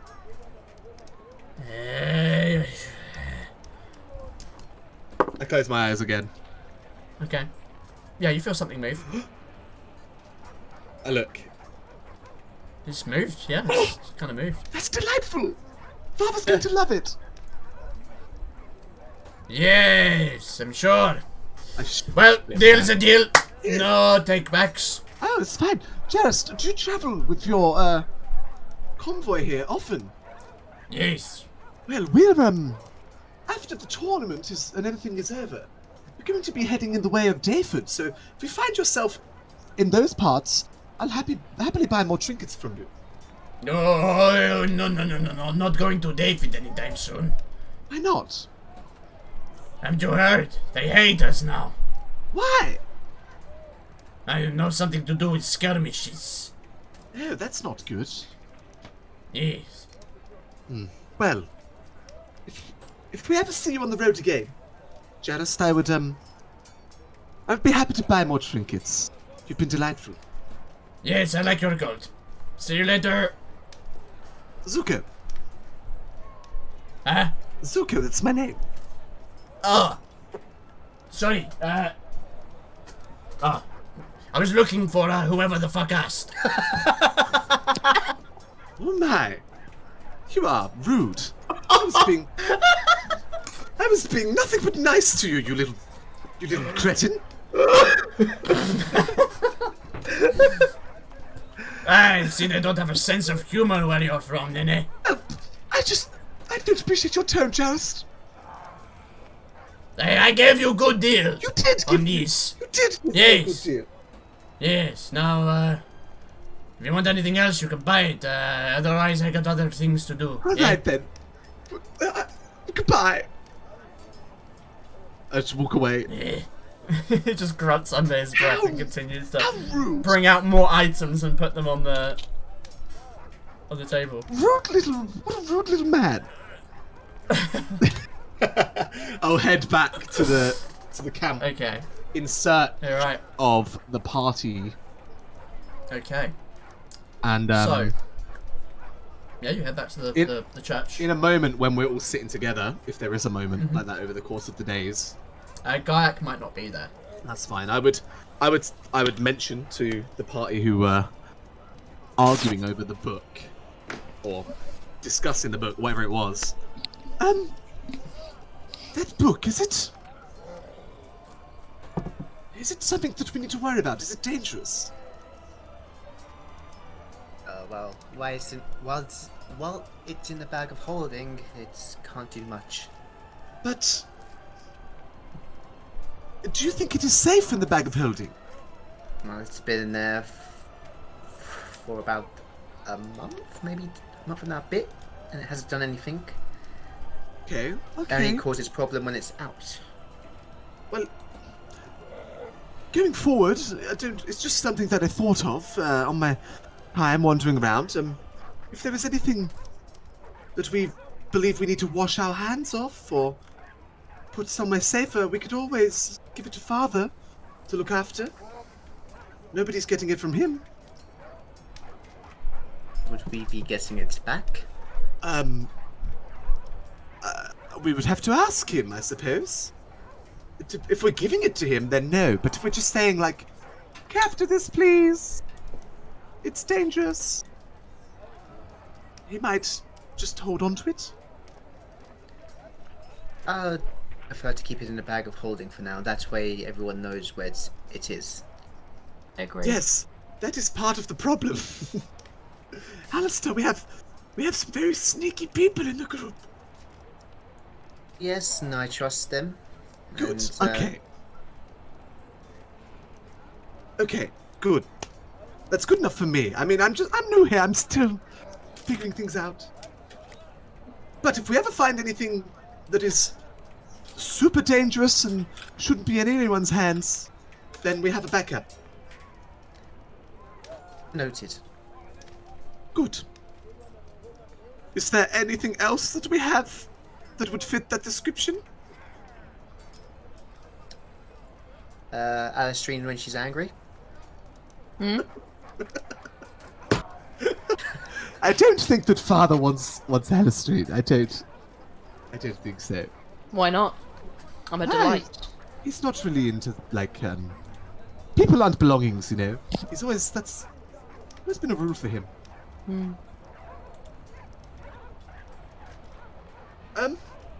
But yes, maybe like a soul-stealing scythe of murder and destruction. How is your scar, by the way? Yes, it's very painful. I was meaning to do this, but just so you're not at a disadvantage, and I'll go to where the scar is, and I just cast Cure Wounds over it every now and then. Sort of just heal it up fully. Thank you. I appreciate that. Well, didn't want to holding you back during a tournament or battle royale or whatever it is. I was feeling a little tense, but I feel better now. Yes. Well. Alright. So, as you have this conversation, and it comes to a close, are there any final things? Are we ready to see what happens next? I just want to... Oh, no, you go. No, have it, Gaiac. Go for it, boy. I was going to say, I am not going to return back to the church until the night before the morning of the competition. Alright. So you go back on that night? And then when either Aria or Eridel aren't doing a watch, I'll kind of sneak in. Because you know we're going to question the shit out of you. Yeah, and sleep on the Absolute roof. coward, you coward. Sleep on the roof of the church. Okay. Alright. You do exactly that. Alright. The only other thing I would do is I would see Storm making these illusions of these mind flayers and living stuff, and I would just sit and watch and be amazed and question him. Alright. Okay. Sounds good. So you watch as he creates his stuff during the week. Anything else? Was someone else going to say something? I was going to say something to Zuko, but someone else who I don't want to know is here, so I'll wait until he's Alright. gone. Okay. So, with that then, the final evening of the week comes to a close as the month of... Let me find it, because I don't know the months of my own fucking world. Deep Winter, the final day of Deep Winter comes to an end in the evening, and the first of dawning begins. As you drift into your sleep, nothing happens during the final night, and none of you are assailed by any strange dreams or visitations, in someone's case. And you drift into a comfortable sleep, anticipating the day to come. Obviously you're doing your watches, and whoever's on watch that night will watch the sun begin to rise, the light piercing through the broken glass windows as the rest of you begin to arise from your slumber.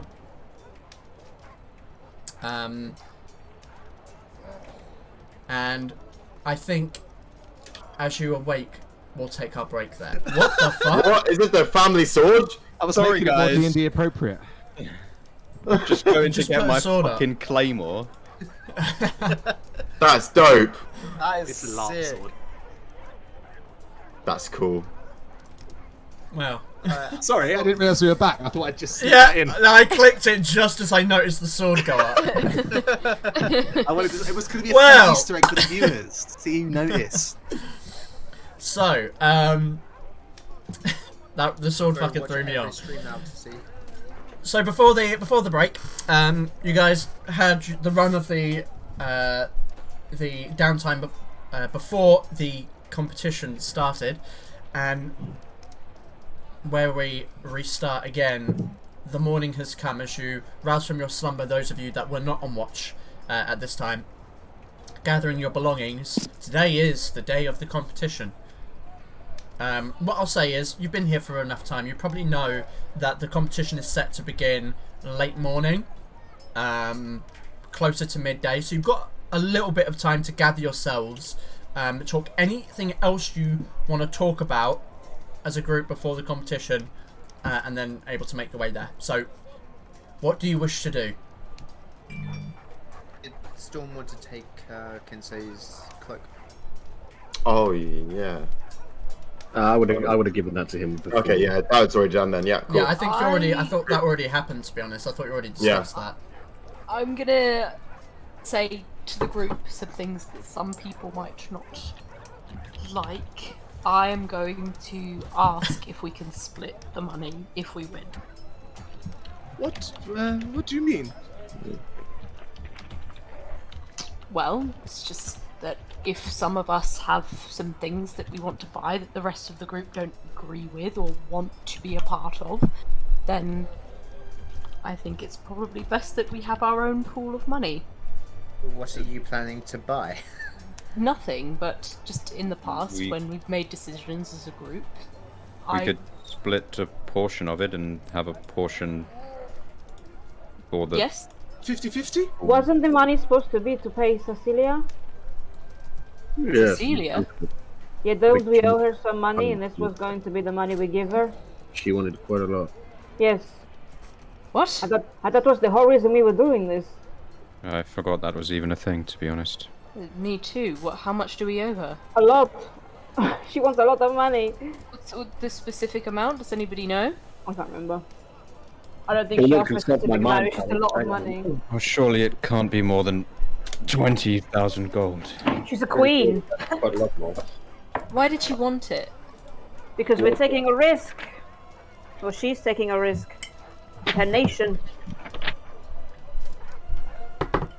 Well, 20,000 divided by 7 is like almost like 2,000 to 3,000 gold pieces each. We could divide it by 8 and then have a share for the group in Ewan, do general. you remember how much it was? Just so for... It was 200,000 gold pieces. Okay. 200,000? Oh, yo, let's just split this money then. We can't afford to pay it. Yes, Yeah. I'll pay To it be for fair, you, she but if I never. have to. Just to clarify, she never specifically said, "You guys need to fund me this money." She just That's what I said thought, yeah. she needs to have that money, access to it, Okay. which she did kind of nod to. There are some very wealthy places, perhaps the trade center of the coast. Okay, well, she asked the wrong people to get her funds. Yeah, I she can don't. go with She my did dog. not know that. Are you looking for Okay. a companion? In that case, is everybody all right with us at least splitting a portion of the money? If I fuck we it, let's could- just split it. Yeah. Yeah, I Of don't mind. course, I have things I need to spend gold on. That's fine. We also I have the have- money from the here as well. Well, that's what I exactly thought. I zero. thought that we could use that money as the collective pool if we Yes. wanted to buy something as a group. Did but we if there's sell something that all we of the wanted. jewels? Sounds That we good. found. Let's do it. Yeah, we did. Okay, I've still got some in my bag, but fair enough. Right. All right. Cool. Let's kill things. So, So, having discussed that, where do you wish to go? You going now? should we head down? Get there nice and early? Let's go about Alright. the competition. So you have the discussion, gather what you need to, prepare what you need to for the day ahead. who knows what lay in store, and eventually you step out into the kind of wooded area, following the path that you've come through many times now, out into the exterior of the camp, and begin to make your way inside. Wait! Whoops. Wait. Ignore the chat. Everyone, crowd round. I have to show you something very cool. It's very important. Look at this, and I pull out that little crab. It moves when you don't look at it. Everyone, close your eyes. But how are you sure? That's fantastic. Everyone, close your eyes. Hold up. Did you just say that it moves when you don't look at it? Yes. But how will we know? How much did you pay for this? Like 15 gold. But seriously, whenever I looked away, it moved. Did you And look how would away? you know when if you can't see it, Zuko? Oh well, because me and the lizard folk who sold me it both closed our eyes. He Did seemed you like look? an Did you look upstarting away at gentleman, the same time that he looked away? Yes, of course. How else Are you would I know? sure? But yes, I'm gonna go up to the crab. Okay, and see from if it now on smells you like don't go the- shopping alone, huh? did I buy something silly again? I think you might Yes. have. It's not silly if it matters to you, Of Zuko. course! Zuko, as a general rule of thumb, if No, a strange Zuko. man you just met tells you to close your eyes, don't do it. Zuko, Good maybe advice. it just didn't feel like moving. Try it again. Close your eyes. And with everyone else looking, I'm going to change the position of the crab. Roll me a sleight of hand check, please. Oh fuck. It only just occurred to me Right. as Mitch that might have been what the lizard folk was doing. Like, Yeah, genuinely, you absolutely got one though.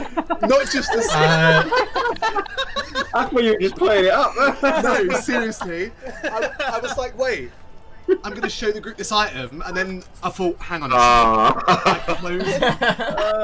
Only Zuko has been duped, but Mitch has been duped.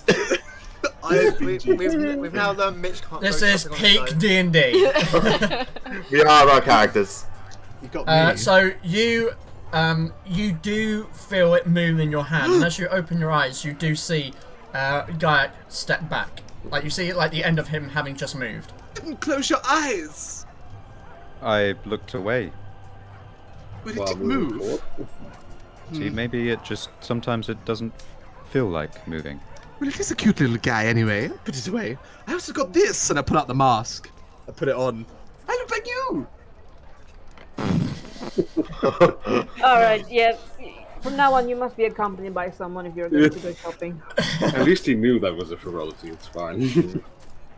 This is a cool look. We could all get one. It's a cute looking crab, my guy. You Okay. do. Careful. You do wonders. What's the design of the mask again? Sorry, just a reminder. It's literally just kind of like it's like a porcelain mask, full face. It's got a crude engraving of a smile and then two circular eyes. Other than that, it's like this white, bland. So he's doing a bland, dream bland cosplay. mask. Tell you what,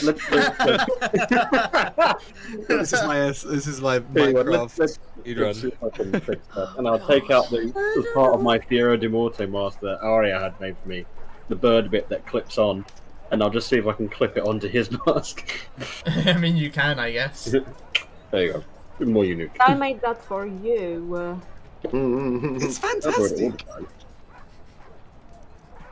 I'm going to wear this for the tournament so we know we're on the same team, so you don't accidentally kill me. Right. Eridel, at this point, because Ari's in the middle of a conversation here, Eridel, at this point you see there's someone like staring at you from around the tents as you kind of got a little bit closer towards the like the exterior and probably made your way through a couple of tents before Zuko realised what he wanted to show you. But there is someone stood kind of looking over at you curiously, almost leaning forward. It's a human, young looking. Do I recognise them? No, not so as you could tell. But they're like looking at you, squinting a little bit, and then probably clocks that you've noticed, and then kind of wide-eyed makes his way over towards you. at this point, you probably all would notice in the middle of this conversation as footfall in the mud reveal this individual to walk towards you. He seems like a youngish human man with short brown hair as he walks up towards you. Fera Carta? Yes. Yes. Do we know you? Thought so. No, I've got something to deliver. Your hands only? Finally! You didn't disappoint. Grab Finally. that letter. Let's have it look at it. Let's open it. Royal seal. Friends in high places. You'd think so, wouldn't you? But just cool like that, you know. And you get this letter. Oh. Put in all your journals. Ooh. Boom. Oh, Should be in the journal let's now. have a And it's look. also on the Discord, which I didn't shout out at the Let's beginning of have the a stream, so if you want to look. look at it there, live, there's the Discord. Someone want to read Go it check aloud? I'll do it. Yes, please. Cavaliers of Fera Carta, I have of this day returned to court at the capital. During the remainder of my tour, I had pondered on your requests and understand the weight of that which you brought before my council. I am moving forward with the utmost urgency to organise my court to discuss the matter. Inform me immediately of your experience in the city-state of Deep Bay. Regarding your discussions of the matter with High Lord Theodore Shawcross the First, on the assumption he agreed, I expect there were terms. I also regret to inform you that the prisoner restrained in Porta Minor was found deceased as of Friday of 1st. His death has officially been ruled accidentally due to a fire that broke out within the prison. I can assure you that foul play has been ruled out as the facility was highly secure and staff regulated. I expect your response in good time. Please address your letter directly to me at the Velo Palace, Falterra. Your sovereign ruler, Queen Cecilia Genovese I.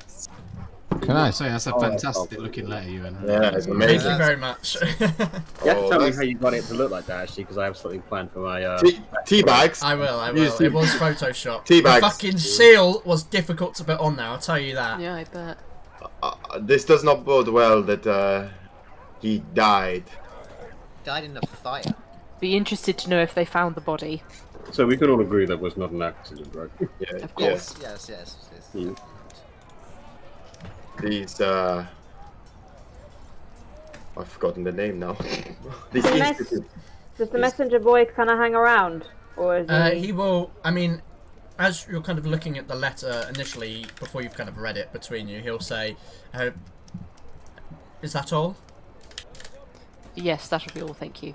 I mean, do we want to write a response real quick and send it back to her, or? Why do you have time to wait here for the next half an hour while we write a response letter? I will be here until tomorrow. But prefer to set out very early in the morning. Make as best time as I can in the daylight. Of course. It's dangerous out there. We write the letter tonight and bring it to him tomorrow. Yep. Why don't we just write the letter in the middle of the battle? You're welcome to. I can pop in the lamp if you like and do it.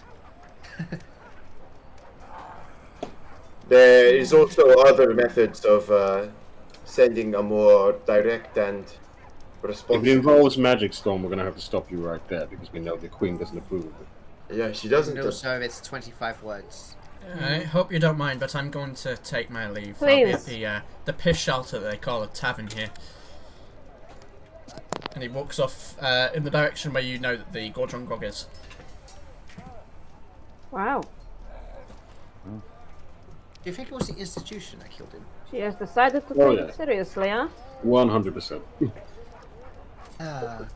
Jesus Christ, that's another They don't seem like the organisation. people who like Or, nonsense. or if even for that matter, if he's even dead. Entirely possible. Although if Does he did anybody... speak Oh, out- sorry, you go. I was just gonna say, if anyone did speak out, do you think the institution are the types of people to save a person or just kill them? Most likely Kill. kill, yes. I sense unless they are useful assets, they are just a loose end. Does anybody remember what the terms were that Lord Theodore agreed? Yeah, I remember. But Reasonable from what I remember. I will for that session, I don't think. Jack's the note taker. He'll find it. I mean, you don't have to write the response. We can like retroactively do the response if you'd like to, so that you can. Oh yes, that'd be great. Don't have to worry about trying to write the whole thing right now in the middle of the session. No, is it? Court transcript, Ewan. Can you remember what No. we were talking about? What Theodore's terms were Yeah. for his help? I think he Are wanted. you asking me? I think he wanted trade, didn't he? Fuck, I'm trying to see if I can find. He wanted the amulet that we got him. That's all I Yeah. know. So we got him the amulet, but I mean, in terms of like how he wants this agreement to be set out. Yeah, I think he said something about trade. Because again, he'd be taking a risk, so he wanted something profit-wise in Didn't we- return. Off of Cecilia, like the city that Steel City's in. or Yes, the we capital. did. We Yeah, did. That's not I going mean, down well that's nobody else has asked for it, so yet. We've still got 2 more nations after this one. I can't remember what he said specifically. We'll find it Jack, after. do you remember? I'm looking through the book now. Oh right. Okay, well while Jack's doing that, let's move I on. didn't realize Yeah, how many. Yeah, like I said, you don't have to worry about that right this second. We can, Yep. we can Let's get to the retroactively do competition. the letter. Let's kill some people. Yes, please. Alright, Let's do murder. so... Do we have to kill them? Yes. Oh, okay. Oh, did I say that out loud? Sorry. The death, or is it? Do we know? Say again? Is it to the death? Do we know, or is it like? I hope so. they fall down? I asked the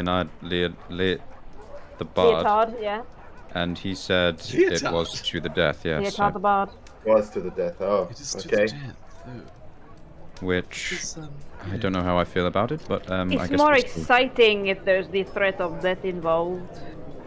Yes, of course, as long as it isn't ours. Okay, new rule. Only 2 of us can die.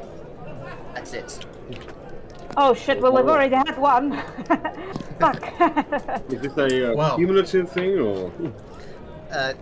Yes, only 2 people in the entire group. Preferably not me, otherwise Ever this for goes the down rest of the drain. time. I mean, I have died once before, and I wouldn't advise it. So hopefully, no one. Okay, so as you're walking and talking, I presume, Yes. as you approach the arena, you come upon now crowds of people all clogging up the main road, waiting surprisingly patiently to be seen to. The chorus of shouting and laughing fills the air and almost blocks out the cries of an orc as the patience is shattered. Clenching his stomach, you can see an orc that falls forward into the mud, and standing above him, a human in thick furs, who immediately kind of kicks his body and shouts, "That's for stealing my goddamn drink!" Immediately, there is a blur of motion as onlookers on either or neither side launch into a flurry of flying fists and blades. Hobgoblin guards are quick to react, but slow to intervene, running over to the scene, but only stepping in once you can see 4 or 5 others laying motionless on the floor. However, the rest of the crowd seems almost completely unfazed by this act of violence, keeping to their own group conversations. It seems like slow progress, as every few minutes another small group is guided through the main doors of the arena, clearly in an attempt to keep the peace. Servers walk among the crowd, passing out flagons of ale, whose smell washes over you rather quickly. At this point, you've not been here particularly long. You've only really just arrived, as you kind of notice how busy it is, and you're worried, I guess, that it could take a little bit longer than you're expecting to get in there. However, it's then when you hear a voice from the side, "Fight is here!" And you turn to see a human-looking man standing at an iron door along the curved wall of the arena, in an area fenced off from the crowd. He appears to be wearing full plate in a similar fashion to the hobgoblins that you've seen previously, 2 of which are actually flanking either side of the door. And he appears to have like a clipboard or some kind of thing in his hand where he is noting things off. And you watch a couple of people approach and then walk in through the door. What would you like to do? Head over. Yeah, go up. Alright. Let's go, It's team. always worth asking. Alright, so Go the other way. and you leave head the on city. over. Yeah, you leave. Go. Bye. Congrats, David. See you later. So as you approach, he turns to look at your group approaching through the fencing. You fighters? Yes, I presume so. Cam's froze. Under what name? It was Fera Carta we put down. Hang on, perhaps we need someone who gives it a bit more oomph. Aria? Oh, they're probably frozen. Yeah, it's just me again. Sorry. Wait, but let's swap the cameras. Hang on. Here we go. We have Apologies. Fera Carta. Come on, man. You haven't heard of us? There it is. No, I haven't. Alright. All checks out. It says here that this is your first Lunar Rouge. They're popping Is that our correct? cherry. Yes. Yes. Right, okay. And there's the leading one. So, today is your qualifier. You'll be only fighting once. Your fight has been randomly assigned, and no, we cannot give you any details beforehand, so don't even bother asking. Win today, then you'll move on to the fun part. Die, and your bodies and possessions belong to the Baron. Understand? Are all of the fights a fight to the death?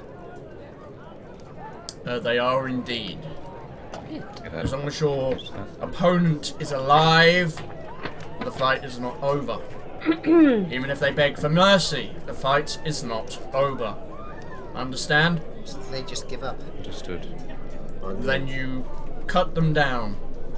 Dear, very Noted. How about if the said fighter is dead in another plane of existence? Does this count? I don't know what that means. If they're dead, they're dead. What if they fly away and leave? They won't be able to. There's a dome over the arena. A Thunderdome.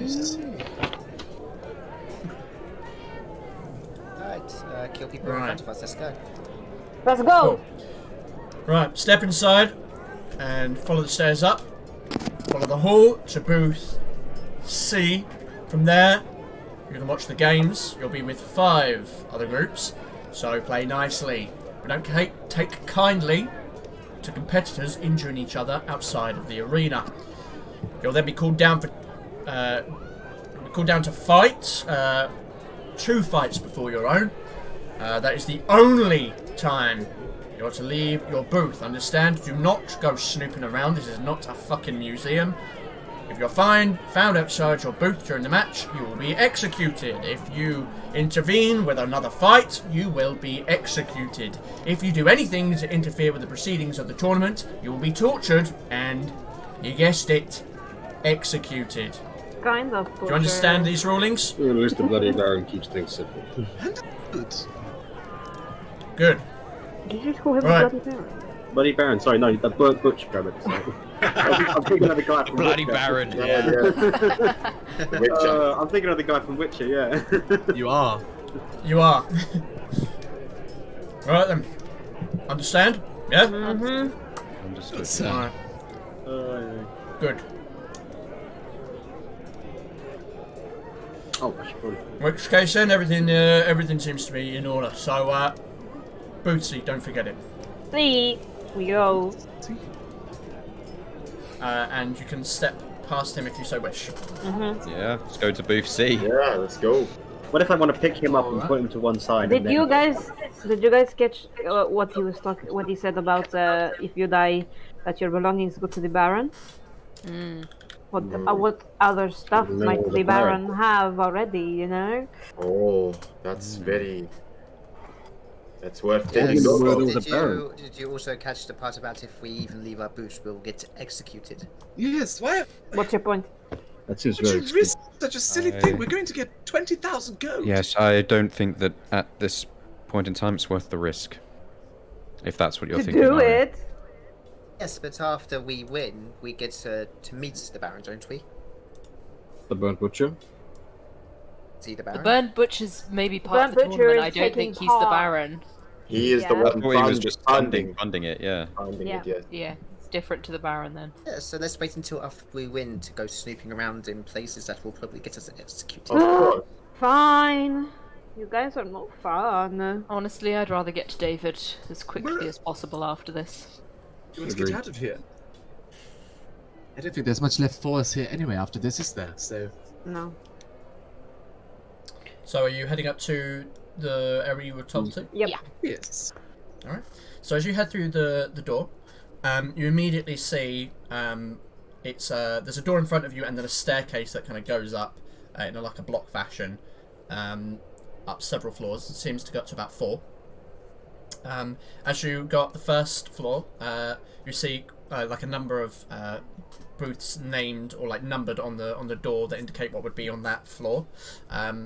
First one you see is like stools, and then you go up to the second and finally the third floor where you see on the door it says booths C and D, and you are able to head through that door if you so wish and follow a curved hallway round until you arrive at a doorway that is labelled booth D. You can hear the sounds of pretty heavy talking from within.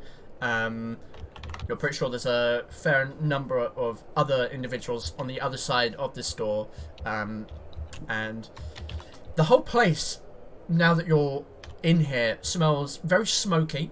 It has a very strong scent of iron, and is pretty dimly lit.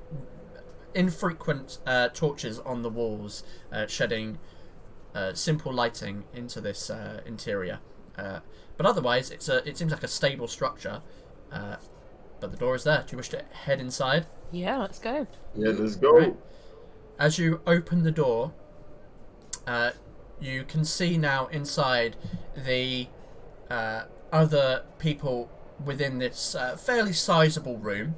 There are a number of tables and chairs, a kind of like metal railed window that looks out over both the arena and the stalls below you.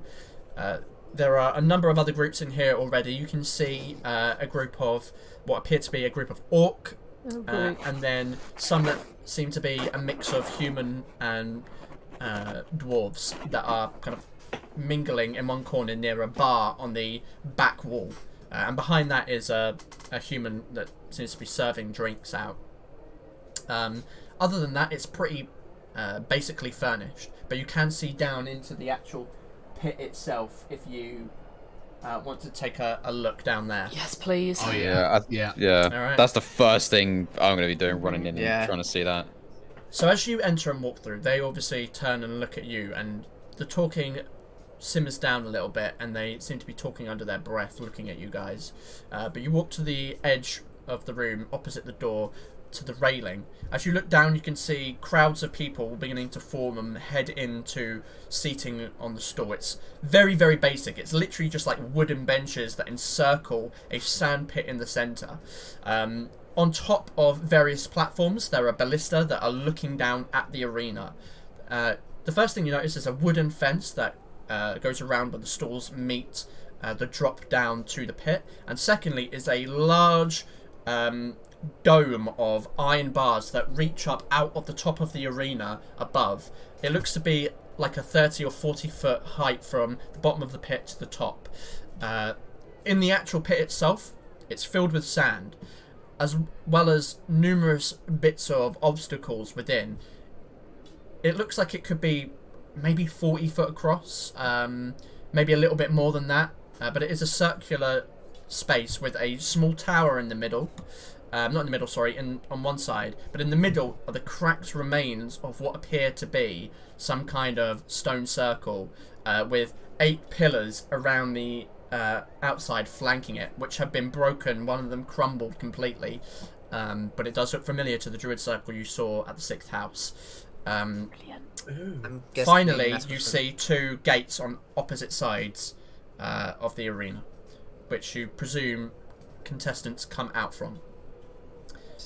And as you kind of enter into the room, you can see several places on the wall are like a wooden board with writing in several languages. One of them being Hill Talk, one of them being Solarian, and the other Trader's Tongue. What appears to be a set of rules, and these are the rules. A fight is not over until one side is dead. No killing anyone outside the arena. Fights must stay inside, and attempts to charm or make a fight boring will be booed by the crowd and may be deemed as a disqualification. Oh, Nice. Well, there okay. goes the darkness trick. What counts as a charm?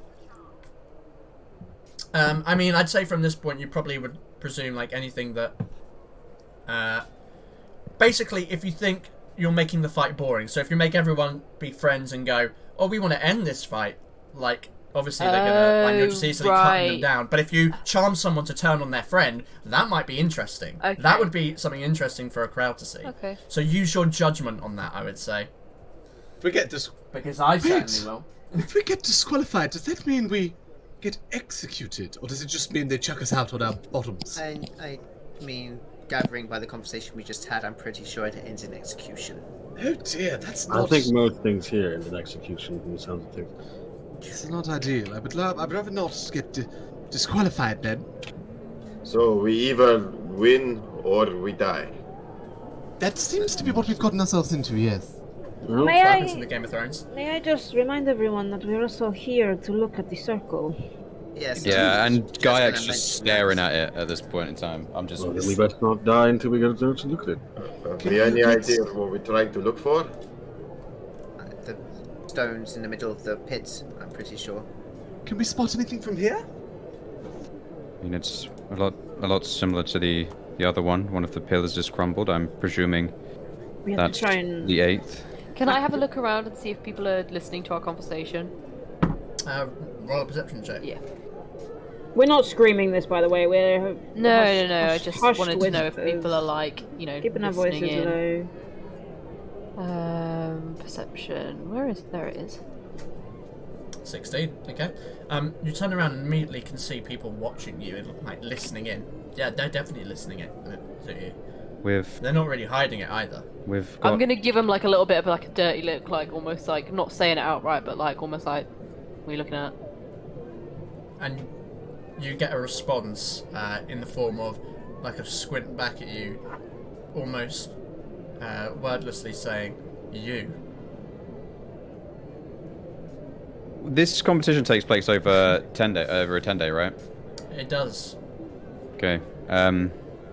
We've got a 10-day to figure this out. I obviously don't know exactly what to do, but I'd like to get a closer look first. In your research, it didn't have like any instructions of what to do or how to activate it.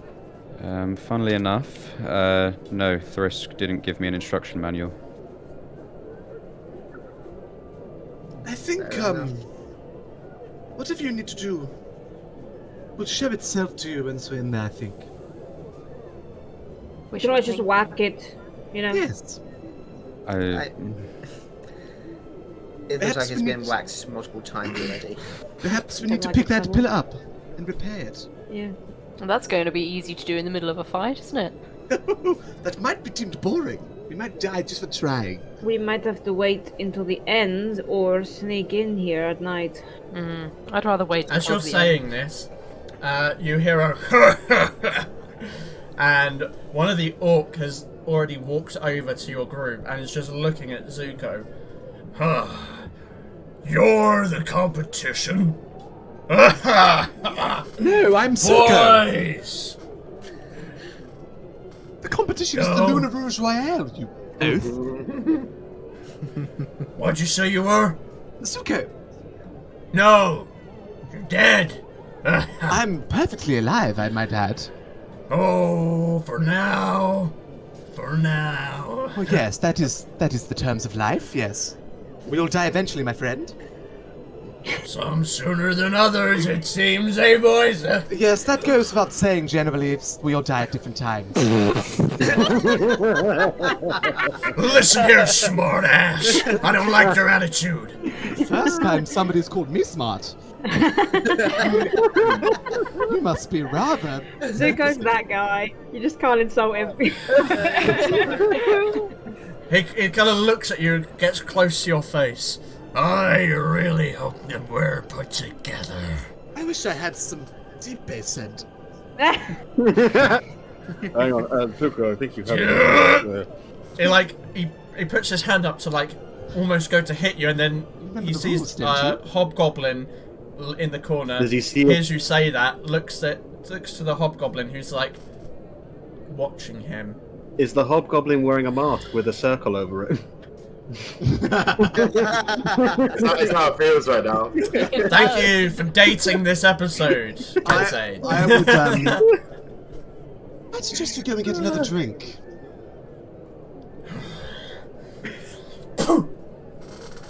He doesn't say anything else. He walks over to his group and grabs an ale from the bar and looks back at you. Well, that was fun. I love how they really think they can't scare us. Obliviousness is weaponry, Zuko. Oh, I know. That's the best thing I've ever seen you do. He was actually really scary. I whisper that. You handled it well. You handled it well. I'm panicking.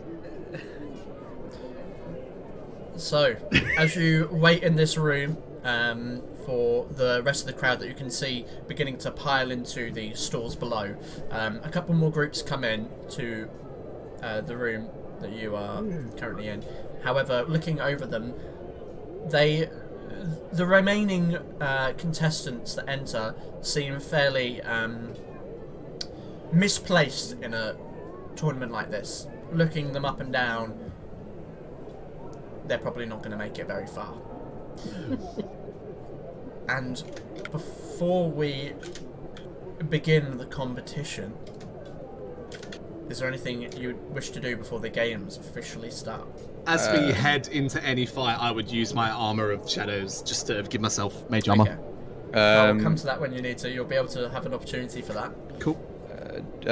Just to say, I'm not gonna be wearing my armor at the beginning of any of the fights. Okay. Also, while we're here, I just want to see if I can see any extra details about the circle. Okay, roll me a perception check. Let's just see what you can see. You are fairly high up. Can I use? Difficult to make out too many details, but you can. Can I use guidance? Can you? for that? I mean, if you want to, yeah. Cool. Ooh, 25. All right. It's definitely the same kind of druidic circle. You can just about make out the remains of some of the etchings on them that do appear to be like the familiar runes that you'd seen previously, but they are very, very worn. It's cracked. Most of the masonry is broken, unlike the 6th circle one where it was just the 8th. This one is cracked and crumbled, and even though you can't sense arcanic means, there's something about the way it looks, the state it's in, that you feel like any magic it probably once held has long since dissipated. It has been abused and left to ruin. And I'm even going to say there's a slight sickness in your stomach at how this once probably quite sacred place is now being... How much death it's seen around it. Yeah, it's very sad. Okay. But unless there's anything else, I think we will kick off. So, eventually, the full crowds of the arena make their way in, as you can hear the chanting and chorus of voices of the crowd anticipating the start. And finally, you hear what you've been waiting for. A booming voice resonates throughout the arena. Welcome, one and all, to this year's Lunar Rouge Royale. We've got quite the fights lined up this year. So without further ado, let's waste no more time. Let the Lunar Rouge begin! And there's a loud crackle, and the whole of the arena flares up in coloured lights, and the crowd goes mad. You got it. Raven. So, over the course of the day, you see a number of fights take place. Almost all of them are uninteresting, untrained, unskilled fools seeking their shot at the prize money. Some fight with tenacity, others waver, but mercy, as you know, is not an option. By the end of the first few hours, the arena sand is caked with the blood of many souls. And just turning that music down a little bit. By the end, oh no. Are those the death cries of? No, they're the sounds of people dying.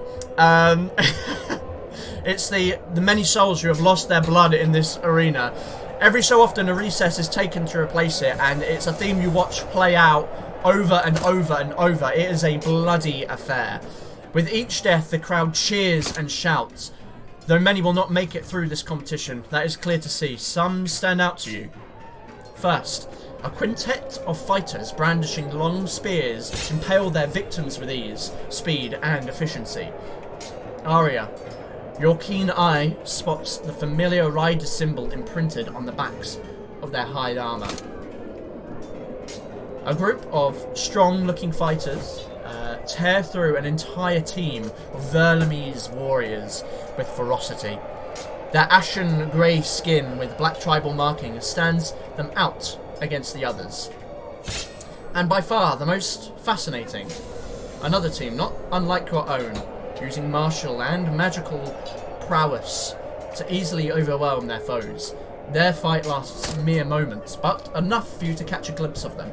The first, a human that seemed to fight unarmed with surprising speed.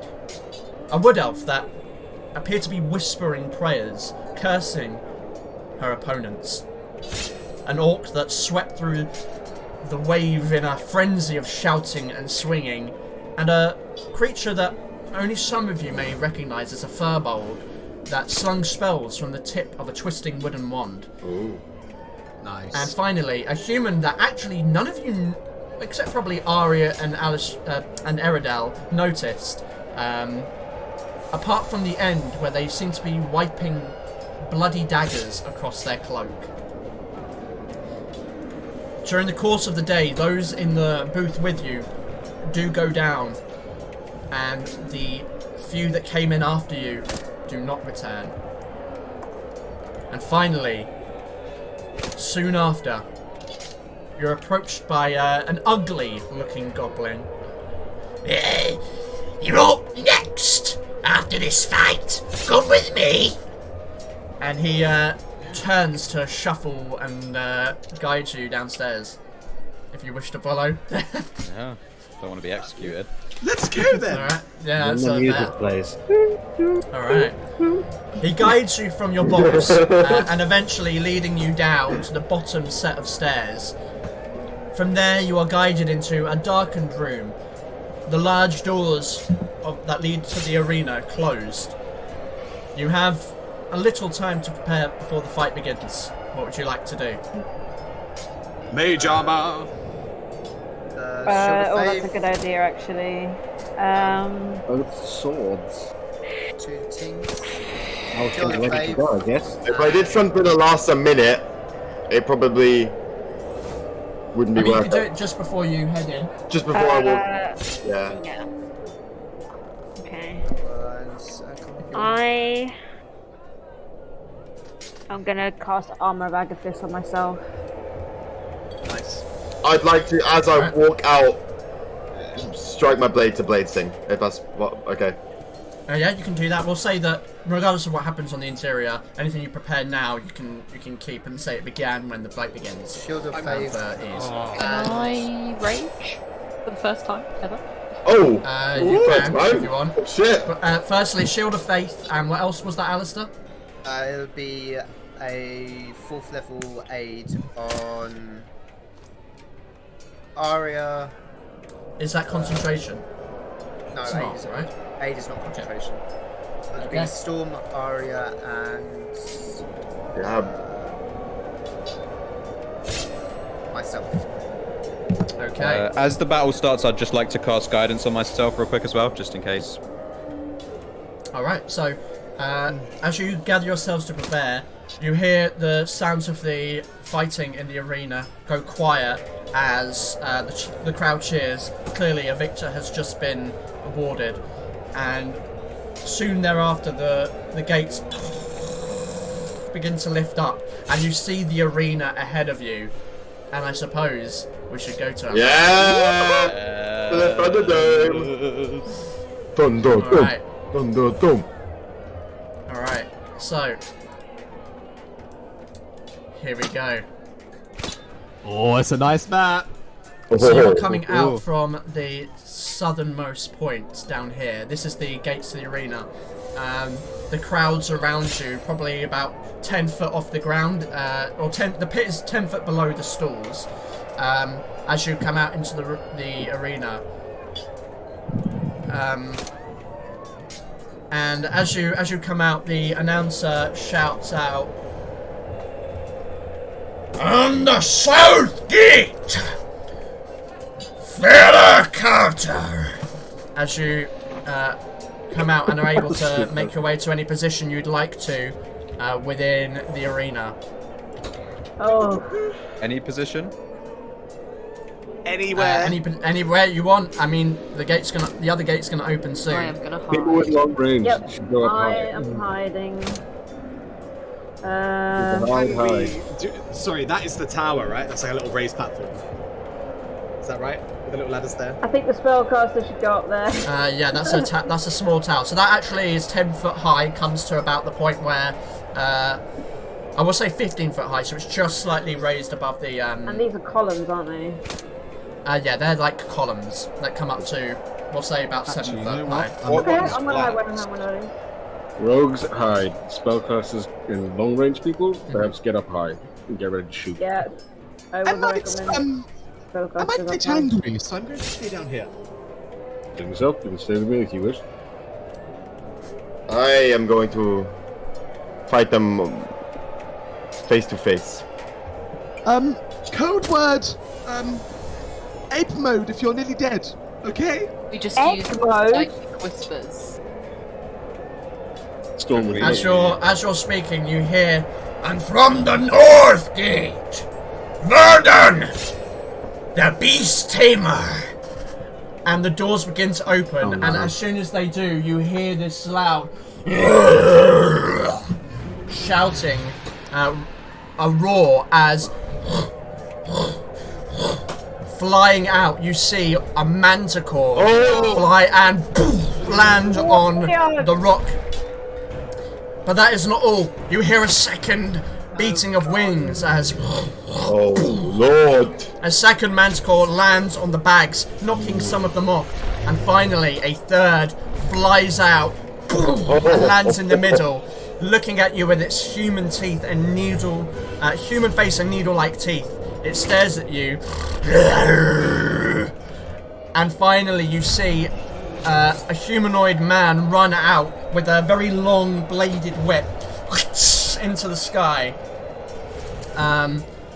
who runs over to this manticore over here, and that is where the announcer shouts, Let the fight begin.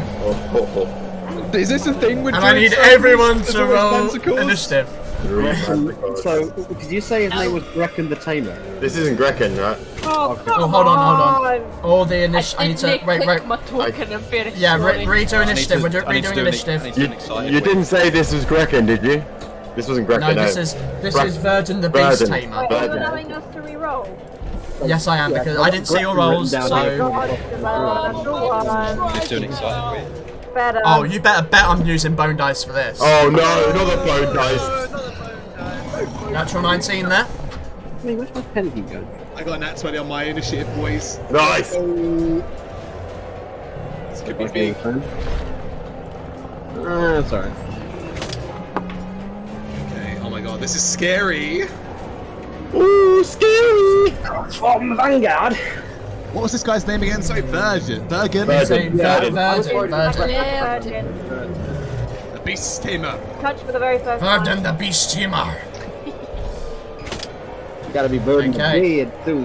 Virgin. Has everyone rolled initiative? Yeah, boy. Hey, I think we have. Aye. Hey. Okay. So as the fight begins, the manticores actually my God. go first. Here we go. Alright. Oh, I'm fucked. Alright, so as you all kind of run out and get yourselves in positions, first things first, the one at the back. On fire today. Oh yeah. Oh wow.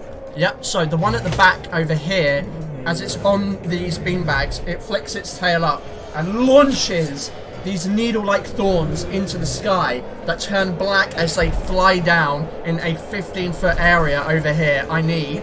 Oh, shit. Oh, no, it's not that. It just makes attack rolls. Wow, okay. Yeah, it makes an attack roll. It's not save.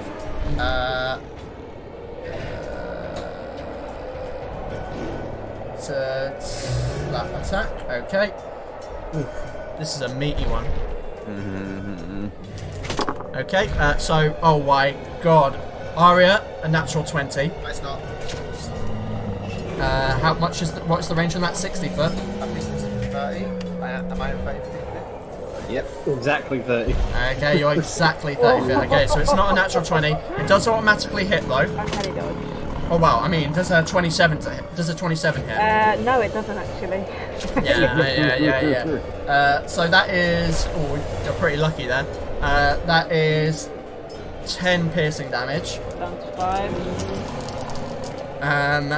1, 2, 3, On 4, Zuko, 5. that is a 25 to hit. That will definitely hit, sir. For 14 piercing damage. 14. 14, yeah. Alright. Melee. On Kensei, that is a 17 to hit. You just hit me, yeah. Okay, that is 18 piercing damage. Oh! That was a high roll. It And is a- finally, on Storm. That's Damn, son. 23 to hit. 23, give me 1 second. I think that might be out of shielding. It's out of shield. Yeah, that hits. However, that's only 6 piercing damage. Oh, okay, nice. So that is that one, as it uses its tail to flick it into the air. This one here is going to fly forward and land. Where's it going to land? I think... Do you know what? Fuck it. I think it is just going to land in between you. It wants to get both of you. It's going to try and attack you with its claws, Kensei. Okay. Which is that instead. That's going to be an 18 to hit. Yeah. No, it's not. That would actually be a 19 to hit. Yeah, definitely. 11 slashing damage. Yep. It's going to try and swing at Zuko. Alright. Okay, this might be the first one to not hit, but wait, you've got mage armor on, don't you? I do. Okay, so that would be 13 to hit. It's not hit, and it would hit. Okay. Usually. So that one actually misses you. So it strikes at Kensei, slashes through the armor, turns around with like a ferocious speed, slashes at Yuzuko, misses, and then it's going to try and bite at Yuzuko, I think, because you missed that. Alright. You dodged its attack. And it's cocked. Yeah, that's going to be a 21. Yes, hits me for sure. But that is 7 slashing damage. Okay, I'm gonna use my reaction to deal 4 psychic damage and blast it 10 feet away from me. Okay. 10 foot away would be into Kensei. Hi. Let's see, so what was it? 4 psychic damage? Yeah. Oh, I'm not doing it on there. Would it hit just the realised pillar, I'm- or would it definitely hit Kensei? No, I'll send it forward up that way. Okay. Alright, I realised I didn't number them, which is a little bit difficult for me. Alright, there we go. So that's 4 psychic damage, nice. As that one takes it and flies back 10 foot, so we'll say it moves up there 10 Yeah, foot. it's like a little burst of energy that expels from my amulet as I take damage. So that was number 3. It attacked 4 of you.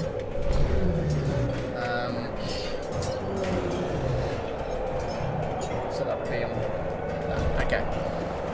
You do see as this one uses its tail to flick the thorns in the air, and they do not regrow. You see them actually leave its tail. Okay. This one over here is going to... I'm going to have it fly up 30 foot into the air, and it is going to... you're on the top, aren't you, Gaiak? Yeah. Yeah, it's going to try and shoot a tail spike at you, which is going to be something to hit. That's going to be an 18 to hit. Yep, that hits. Okay. 15 piercing damage. Okay. It's going to make a second on you. That would be a 17 to hit. That hits. Okay. And that would be another 7 piercing damage. And finally, it's going to turn its attention and I think it's going to see... Do you know what? I'm going to have it... So move 30 foot up. What's its flight speed? 35, 40, 45, 50, 55, 60. It's going to fly down here. And I think it's going to shoot a tail spike down at Aria below. That would be 17 to hit. That is my AC. Alright. That's 17 piercing. These boys ain't messing around. And that is the end of their turn. Was that a melee attack? That was a ranged attack. Damn it. 17, you say, yeah? 17 indeed. Oh, that's all those temporary hit points gone. Thank you, though. There's So added that on was- to your max, so you can get back up to that. Oh, does it? Okay, cool. Yeah, you gain temporary and to your max as well. Okay, I will try and remember that. Alright, so Zuko, it's your turn. Just to clarify, we can cast... Do we use the rule we can cast a spell as an action and our bonus action? Yeah. I'm going to go ahead and the one on... Those two I can see are at ground level now, right? They've come down and And this one over here is currently 30 foot in the air. Okay, but this guy in front of me who I knocked back is on ground level. He is on ground level. I'm going to hex him. So that kind of like golden chain wraps around one of its limbs. And I'm You going can to see give it him... kind of tries to shake it off and it's not working. I'm going to give it disadvantage on wisdom saving throws. Wisdom. And then, with another burst of energy from my lamp, I'm going to point at it and cast Hold Monster. It needs to Is it saves or is it ability checks? Oh, it's hex. Let me double check. Oh, it's ability checks, yeah. Bam, I thought I was being big brain. You want Never bait mind. or something like that? So you want to try a whole monster on it? Yes, sir. Okay. Wisdom saving throw, please. Wisdom That'll save. make it weaker, will it? 18. Could do, yeah. I'm sorry. My save is 70. Oh, that would have been so Oh, good. if that it is so had worked. close. And I'm going to run So away over here. Okay. Anything else, Zuko? That is everything that I can do, good sir. Alright, Gaiak. So during the Manticore's turn, does it look as though they're looking and taking commands from the tamer? It looks like they might be, yeah. Okay, I'm gonna fire an arrow at the tamer. Okay, he is behind the thing. So I'm going to give him half cover on this, even though you're above, he is still hiding behind the thing. So it would normally be 3/4, is now half, because as you're raging down on him. Okay. So he has a +2 to his AC. Okay. 18? Yeah. Okay, and I'm gonna make that a shadow arrow. Alright. So that's an extra Which- 2d6 psychic, and Okay. it needs to do a wisdom save. Alright, so what you notice as you target the tamer, as you fire the arrow, as it's shooting down, the manticore slips in front and takes the blow. Damn. Oh. Okay, on the hit, I'll still make it a shadow arrow. Okay, so it is 8 piercing, correct? Yeah, and then 7 psychic. And then 7 psychic. And Wisdom save. it must so it automatically takes the thing, doesn't it? Then natural 2, that's a fail. Yeah, so it can't see further than 5 feet until the start of my next turn. Alright, so as you hit it with the arrow, or as it moves into the arrow, you watch like its fur darken from like an orange beige to like this grey colour, and its eyes seem to go misty with these swirls of darkness. It's just like shifting, confused and scared on the on the beanbag, the sandbag area, the beanbag. What am I saying? So I'm gonna anything else, guy? I'm gonna assume that Oh one's yeah, you've got another kind of out for the count for this turn, for its next turn. And I'm gonna fire an arrow at this one over here. Okay, which one? The one near to Aria. On the other side. Alright, of yeah, Aria. go right ahead. And why not? I'm gonna sharpshooter it. 25. Nice. 25. And I'm That going. hits. And I'm gonna make that a grasping arrow. So that's on this one. Okay. So 16 piercing. Let me paste this in so I can see it. 16 piercing. Takes 2d6 poison. It's 11 poison.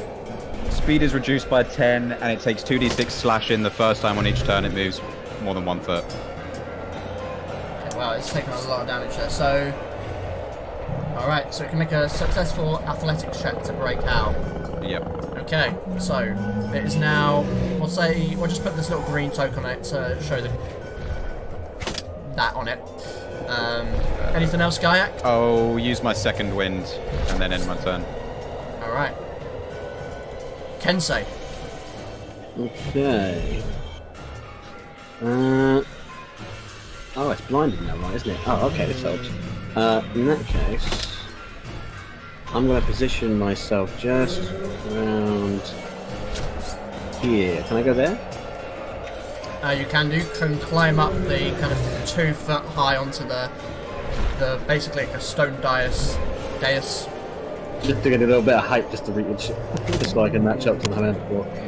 Alright. And I'm going to hit it with all 3 of the strikes. Okay, go right ahead. 29. That easily hits. 9 damage. 9 slashing damage. Nice. Not a 9. Oh shit! I did the wrong damage. I did the damage on the wrong one. I mean, What was it? 11 damage before, right? Wait, what? It was 11 damage before in total, right, Sam? Oh, what were we talking Sorry, what? Yeah, I messed up. I took the damage off the wrong creature. Oh, yeah, the poison damage was 11. Is that what you're asking? Yeah. Yeah, I thought you were saying that to me. I was like, damn, I'm not that good. Sorry, anyway. That 9 damage, yep, on first strike. 9? Slash across, carve through its hide. Second one. 18. That also hits. 14 points. 14. And then the last one. Oh wow, this thing is going down quick. 24. Ooh, yeah. 12 Yeah, that points hits. damage. 12. You've done a lot of damage. As you swiftly carve 3 times through its hide, red crimson just sprays across the sand as it yelps out in pain. And steps back and just turns its face towards you. Very, very human. Oh god, I hate that. I hate that. Don't like that. I got my No. last bit on my turn before I continue. I just shout up at Gaia and go, Gaia, keep going with the leader. We've got this. I just nod and turn to aim. Alright. Aria. Gun level, burning hands on this one here. It is 30 foot high currently. Huh? Well, this one? It's 30 foot high. Yeah, the one above is Oh, it's 30, flying. 30 foot off the ground. Yes, yeah. It's 30 foot off the ground. Oh shit. That ruins that. This one isn't though. I'll just do a scorching ray then on it. Alright.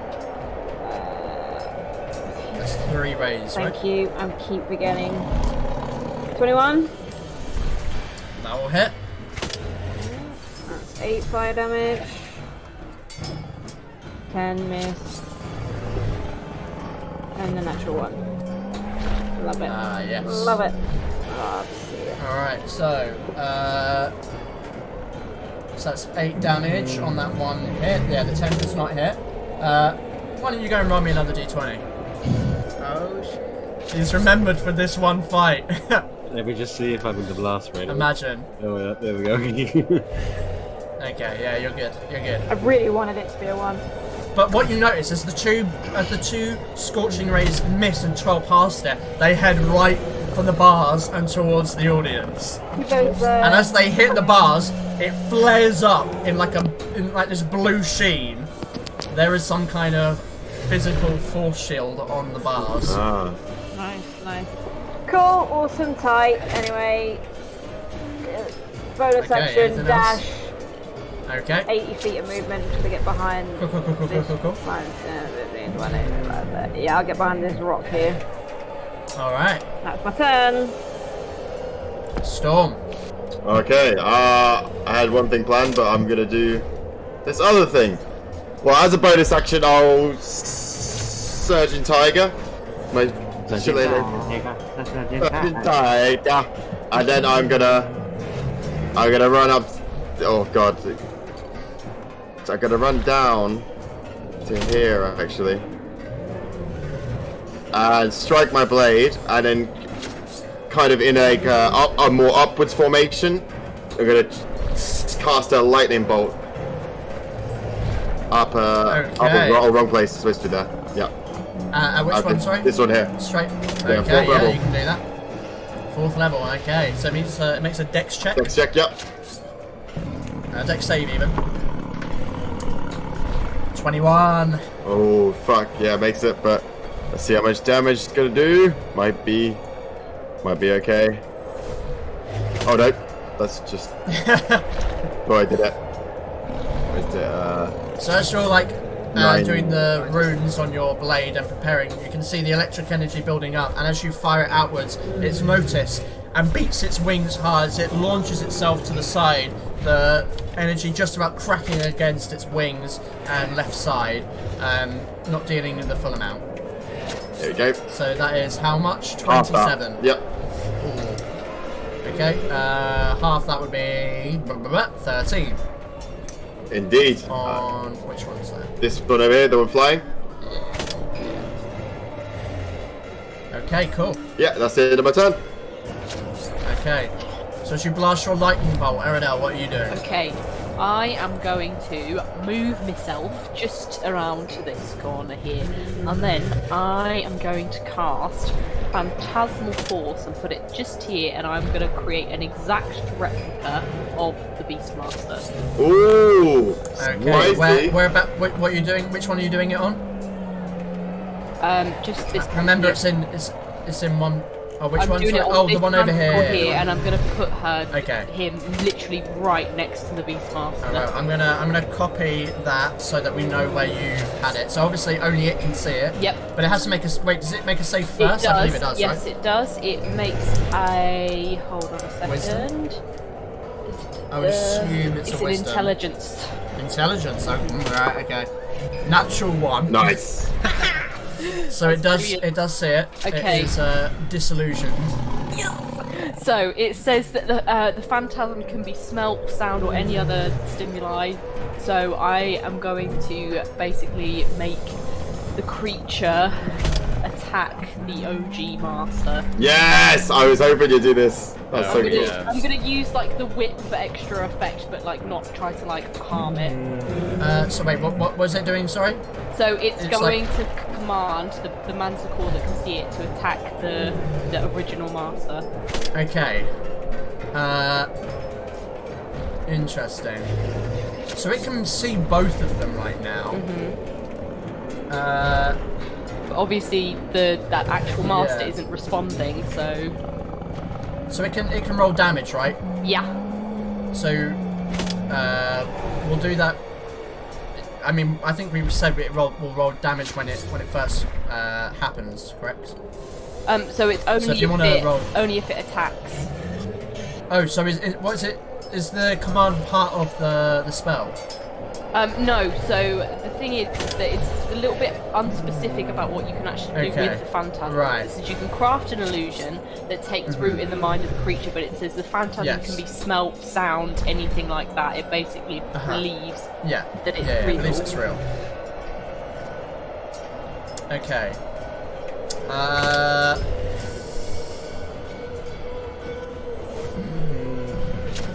So I think when you're doing it, you probably need to like attack it. With the spell is mainly for like it sees it and well, actually it doesn't have to take damage, does it? So you don't have to damage it with it if you don't want to. I mean, I'm going to use the whip on it. If it wants to take damage from the whip. I mean, if you want to damage it with the whip, you can. I don't think I want to damage it. I just want to use it for effect and just kind of, Okay. Yeah. All right. Interesting. We'll see what happens when it comes to its turn then. We'll see what happens when it's its turn. Anything else? If I've been seen, I'm gonna hide again. Okay. Roll a stealth check. Heal. Stealth.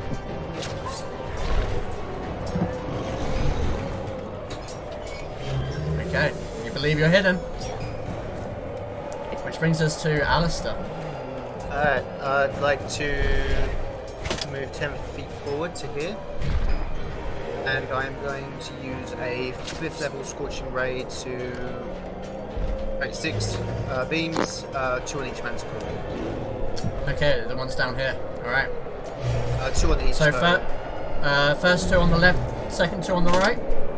I've got 6 altogether, so it's going to be... Oh, sorry, 3. 2 on this one, 2 on this one. Oh, and the one at the end. 2 on this one. Okay, so let's do it from left to right then, I guess. Yeah, so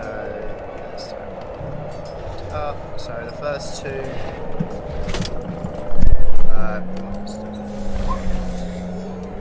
okay, the first one hits, the second one doesn't. So that is... 7. Oops. Fuck. 2 is... Boom. Both of them miss on the next one, unfortunately. And the other they go 2... wide and hit into the pillars. Alright. And... Alright. The other one. I'll roll another d20 for me.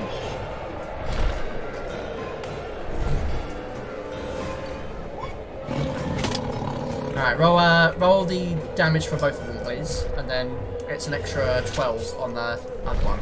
Yeah, so the crit is 7 plus 12, and then 11. Alright, so we've got 19. Holy shit. And then 11. Yep, and then bonus action, I'm going to cast Spiritual Weapon here, next to the Beastkeeper. Okay, over here. Alright. And attack. That's second level. 25. And 10 full damage. Just trying to get the scythe up for you. It doesn't want to give me one. What?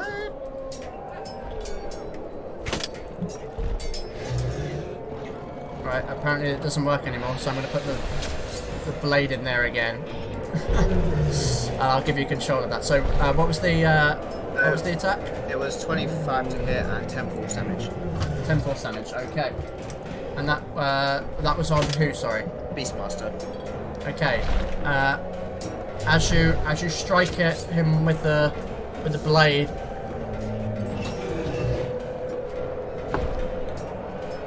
Yep. The Manticore is going to twist his body round, unsure what is going on. All it knows is defend, and it's going to take that 10 force damage. Cool. That's my turn. Alright. Which brings us to the Beastmaster.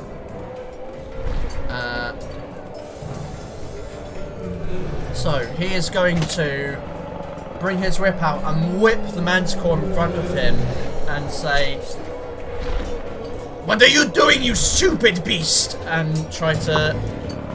Oh, that is cocked. Try to get it to do something. Alright. Okay. It reels out in pain as the whip slashes across its back. We'll see what happens on its turn, which is next. So firstly, on its turn, these guys over here. The one that's flying up is going to fly over this way. Takes 2d6 slashing. It does. Roll that. And then drop down to 0. Drop down to the ground. Yep. So that is... 7 slashing. 7 on that one. It's going to drop down, and as it lands on the ground, Storm, right in front of you, as it looks, it's going to slash at you with its claws. That is going to be a 16 to hit. Shield. Okay, deflects it with a shield as you feel the stripe coming down. Last second you bring the shield up and it deflects it with an arcane blast. The second is going to be a 22 to hit. That meets the shield. Okay, so the second one, as it slashes, it deflects that. And finally, Furious, it's going to lunge forward and try to bite you. No, I think that last one would have hit, sorry. It was, as in it's the same AC as the shield, 22. Oh, yeah, I see. So that would have been,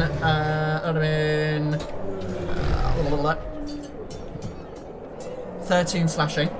13 slashing. And finally, the bite is a crit. Oh. Yep, you can do that because your reaction is back. Oh, so it's nice. not a crit. However, it would be a 28 to hit. Yeah. So that is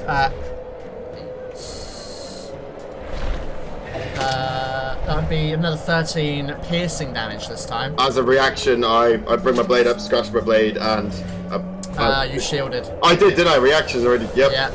Yeah. True. Which brings us to this guy over here, who's going to shift around onto the dais and is going to unleash on Kensei. Bring it. Fuck me, that might not actually hit. That would be a 13 to hit. Nope. You deflect the first slash of its claws. The second one, that was a lubber roll, that's a 4, so that's you deflect that one as well. And finally, it tries to bite down at you as you deflect its claws. Okay, that will be a 22 to hit. No, my AC's 30. Ah, shit. Well, moving on then. So that would be 10 piercing damage even. Which brings us to the end of that one's turn. This one here is going to roll something. Okay. It is...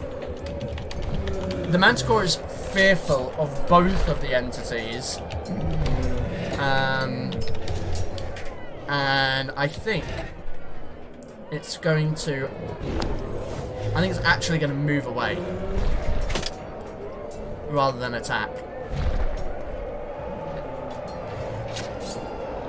And do you know what? The other guy's going to take an opportunity attack on it.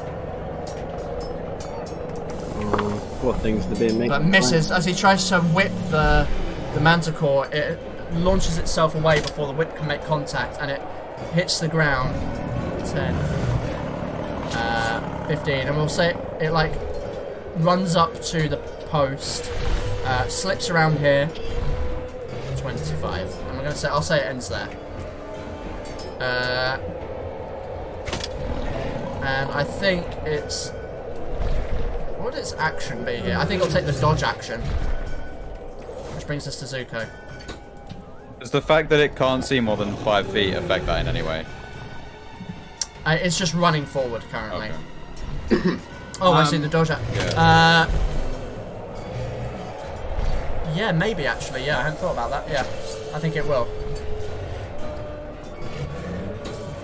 So if it's a attack from within 5 foot, it probably can negate.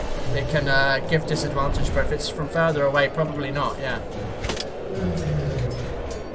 So Zuko. I'm gonna peek round the pillar and just fire my Eldritch Blast at the one that I hexed. Okay, which is this one over One here. up in the middle. Yeah. Yeah. I had a feeling it was, but I didn't put the hex on it before. It's There we all go. good. I will fire my first blast. That's a 27, baby. Nice. Oh, that will hit on that guy. So it looks like it does add my charisma now, so that's good. So that's a 9 plus 4 lightning damage. Plus 4 lightning. 4 necrotic damage. Plus 4 necrotic. Cool. That's the first Alright, yeah. blast. And I'm going to fire the second one. That's a 14. 14 will miss, unfortunately. Swing and a miss. So that one does fly off into the other part of the arena and hits the wall. Who? Get in. I'm going to just hide that round here. That's my turn. Okay, which brings us to Gaiac. Okay, I'll quickly shout out. Oh, that aim mode is cancelled. It's cancelled. Forget that. Because I'm 15 feet off the ground, am I technically not within 5 Yep. feet of the Manticore? You are? No, you technically are, because it is 10 foot tall. Okay. Takes up 10 foot space. So technically you are within 5 foot of it. Okay. And I don't think it's blind anymore because it loses that at the beginning of my turn. Oh, at the beginning of your turn. Okay, Yeah. so its blindness disappears. Okay, yeah, it's no longer blinded. Okay, I know it's going to attack me, but I'm going to run 10 feet this way. Which direction? Just to the other side of Over the... Okay, I'm going to give you half cover on this. Because you are behind the kind of low wall of the top. So that will be an attack when you're just going to try and... So it's going to try and bite at you as you move. Right, sees a delicious looking bird for dinner. Again. That would be a 24 to hit. Oh yeah, well, that's definitely going to hit. That's going to be 4. Oh no. 18 slashing, 18 piercing damage. 18, okay. Yeah. And now I'm going to try and shoot at the Beastmaster with Sharpshooter. Alright. Go right ahead. Wow, 9. Oh. Yeah, you missed that, unfortunately. I'm gonna you see curve it. Move away and aim at him. He like dodges underneath. I'm going to okay, curve it yeah? at the Manticore that's next to me. Okay. So you roll another attack, correct? Oh wow. Oh wow! It hits into the stone pillar over here and cracks in half. Second attack, the Beastmaster again. I still believe in you, Gag. You got this. Oh my god! What? It's not come through for me. Lower every time. Oh wow! I guess I roll another d20. Yeah, that. Okay. Yeah, 8, 9, that misses. I'm gonna action surge and fire, but not sharpshooter this time because I need You're the. supposed to do your stormtrooper impression next week. Nah. Damn it. Okay, 26. Alright. 26. Okay. 26 hits. Yep. 6. You got a 1 on damage there. Yeah. Damn. As you hit it with the arrow, it sinks into his chest, and blood spurts out his mouth. He flops forward onto the sandbags, dead. Oh. Wait a minute. Um. I don't like that. I'm gonna shoot Maybe at he- them at the manticore that is next to Storm. Okay, yeah, you can do that.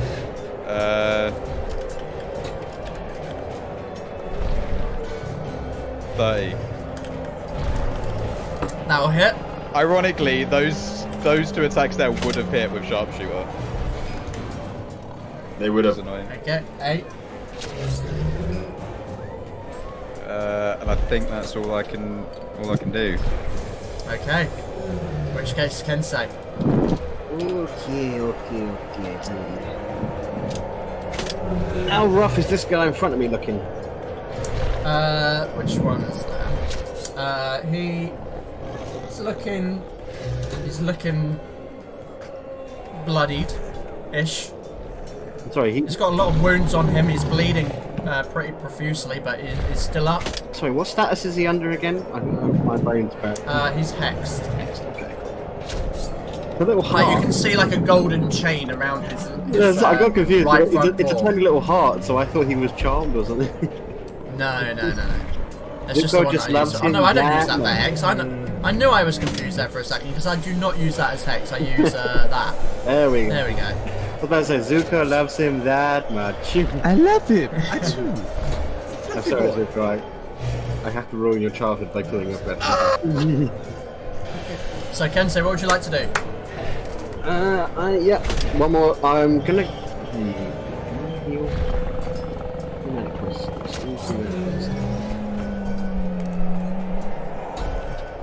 Also, are there two Beastmasters or just one? Just one. That's an illusionary one. Okay. You can't No, see I it, saw one on the initiative as well that was instead like a 0. Yeah, I deleted that. That was an accident because I copied it. In that case, yeah, he's gonna be pretty defensive if we just get rid of him. So, yeah, I'm gonna first strike. I'm just gonna go normal strike on the manticore. All right. Oof, only 13 now. But yeah, that one will miss. You swipe, and this time it uses its paw to bat the blade away. And second strike. There we go. That's better. But as it bats away, it leaves an opening that allows you to slip in and slash under its underbelly. 11. Alright, 11. Now it is definitely looking bloodied. Okay, one more go. Bonus action, last strike. 15. Just misses. As you take the final swing, having carved out its underbelly, it uses its wing to like bat you, your whole body back, and you have to use the blade to sink it into the sand to keep yourself from being pushed too far away. Let me save my action surge for the right time, so I'm gonna end my turn there. Alright. Aria. Okay. Can I see over this? Oh shit, wrong one. Can I see over this? Over which one, sorry? This. You can. It's just about, like, it's probably 3 foot high, stone base with some sandbags on it. See that guy, yeah? That is not there, that is an illusion. Right. Never mind then. 5, 10, 15, 20. And I will... Fortune roll, wasn't it? Yeah. So then I will do... Actually, fuck it. That was 20.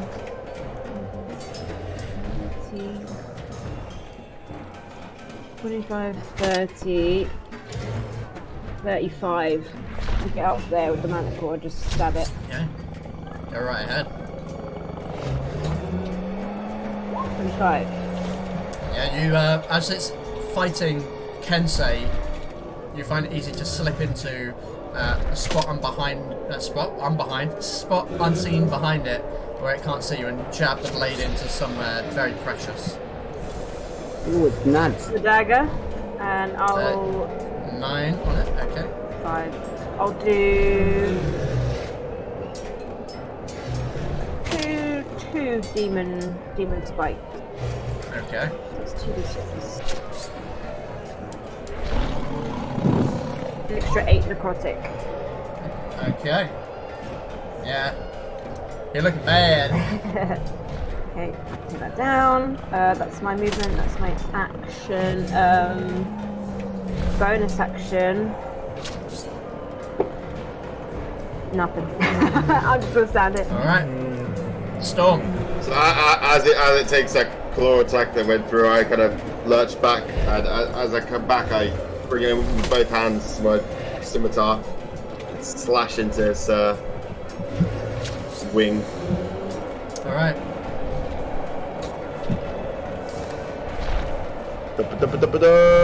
Let's go.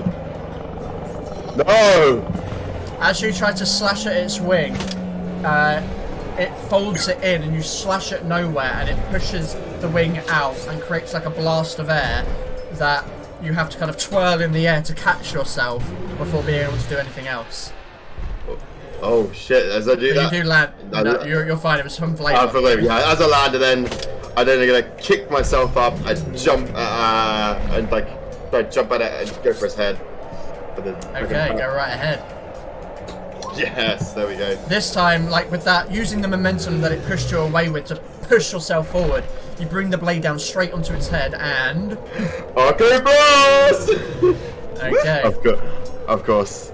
Level 5 slot as well. Oh, that's a filthy. Absolutely filthy. Alright. Let's see. So it's gonna be a cold damage. 60. Alright. Right? 68. I think it's 2 for level 1. Yeah, 2 for level 1. So, right, 6. 5. It's 5d8. It'll be 5d8 because it can't go any higher than 5d8. Ah, yes. Oh, right, yeah. It's got to have some cap to it. That's fair, yeah. So 11 slashing, 19 cold damage. How much slashing? Sorry, 11. 11 slashing, yeah, and 19 cold. The best kind of damage. Prove me I'm wrong. Cold's cool. Okay. A lot of math there. Okay, yeah, you come down, slash across its head, and as you do, there's a blast of energy, and you watch icicles form across its face. Part of it just goes black from frostbite, and its eye almost like freezes over and goes solid, and part of its face like cracks and chunks away, and like the lower part of its jaw is now like loose and hanging, but it still can just about work.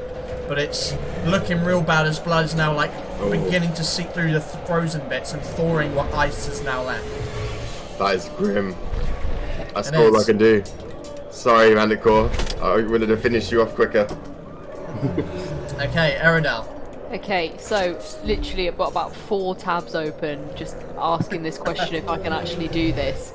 In terms of phantasmal force. That makes me sweat. Well, I know it's a really difficult question to answer because a lot of people are saying, "Oh, it's just up to the DM." Okay. I've basically just been asking the question of, can I, if it's obviously it's a pre-conjured image of what I want it to do, could I then make this illusion then move and command it to do something else? Because really, what I wanted the effect to be was this new NPC comes around and just orders it to kill. Well, I'm going to say in this instance, it ran away from the trainer before it knew it died, and it had a blindness on it. Oh, it went away at the start of the turn, didn't it? Yeah. I'm just gonna... Let's look at a different direction. Actually, what's its passive? It can investigate again. The spell says that it rationalises it. Yeah, but it's not. I don't think it's actually I don't think it's investigating it personally. Okay. So I think it's sensible for it to think that it could be the master. So I'll allow you to tell me what you want to do with it, and we'll see where we go with it, and what effect it might have. I just want the master to come out from hiding and command it to attack another manticore. Alright. I'm gonna say you can move it up if you want. Okay. I realise you don't have control of it. Yeah. Is that alright? Any close any further away? Yeah, that's fine. Okay. I would like you... I'm going to make you roll an intimidation, but I want you to use your intelligence modifier. Okay. So do you have proficiency with intimidation? Intimidation? No, I don't. Okay, so it's just an intelligence check. Okay. So this is you using your psionic ability Yeah. to try and channel it to, not to convince, but like Okay. to manipulate its mind. Intelligence is my worst. That's how I'm thinking this is gonna work. Oh, good. Unlucky. Alright, yeah, it is a pretty stupid creature, but it's not that you're untrained in that specific element, so you try to make it, like, to command it. It seems slightly unwavering at the moment, but it is clearly fearful of that entity. Okay.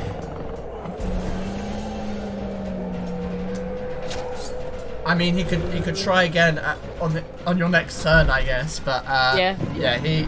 Okay. I think that's just the way the Manticore's rationalising it. Yeah, that's fine. In that case, Like maybe there was something about the technique that the guy did that it just wasn't what it normally expects, or something like that. In that case, I'm going to use my bonus action to throw one of my psychic daggers at it. Okay. Same one. The same one that you tried to same command us one. then. Alright. There's not an ally in 5 foot of it, unfortunately. Yeah. So that is a 13, which does miss, unfortunately. Oh well. Anything else, Aerodol? Nope, that's me done. Alrighty. Alistair, Okay, back to you. I would like to move 5, Range. 10, 15, 20, 25, 30 feet to here. Okay. And use inflict wounds at first level. I'm guessing Inflict wounds, okay. with advantage because Storm's there. Yeah, it would be an advantage. First level. 24 and 24, that will Whoa! definitely It's a 28 lot. necrotic damage. First level, did you say? That's first level. That's 3d10. Yeah, it's 3 Oh, days. D10s. Oh my Wait, god. oh, Tens fucking and hell, that's great.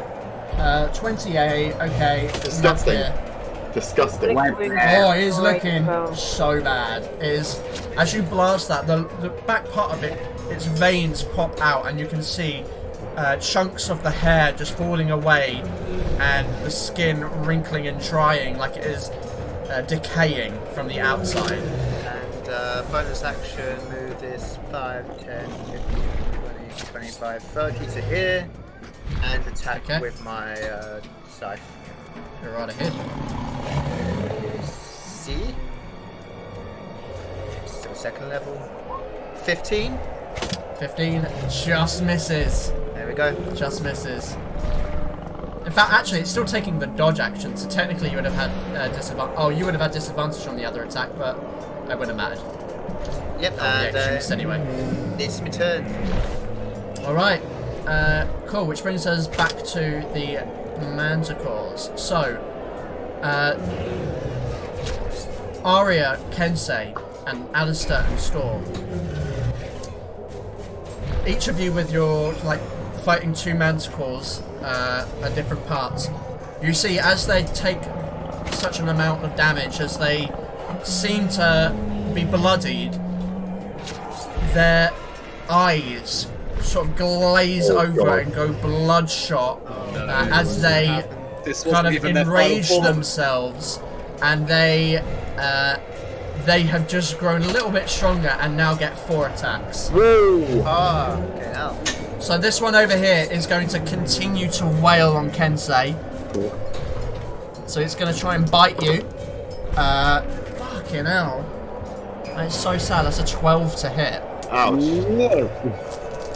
And then is going to try and bite you again. Oh my god. Are you shitting me? 13 to hit. 9!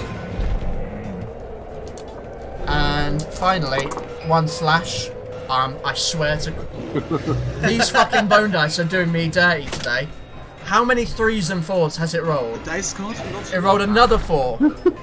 So I know that it's definitely not missed. It's definitely not hit. And finally, I swear, it's cocked. Natural 6. So, Sam, what did you do? What spell did you cast to give you and your dice rolls? I'm not even gonna bother adding that up because I know that like a 14 or a 15 isn't gonna hit you, Kensei. So, yeah, fuck that. So this Manticore over here, also enraged, is gonna attack Storm because he did some dirty damage on him. Try and bite him. Oh my! That would be a 14. Miss, yeah.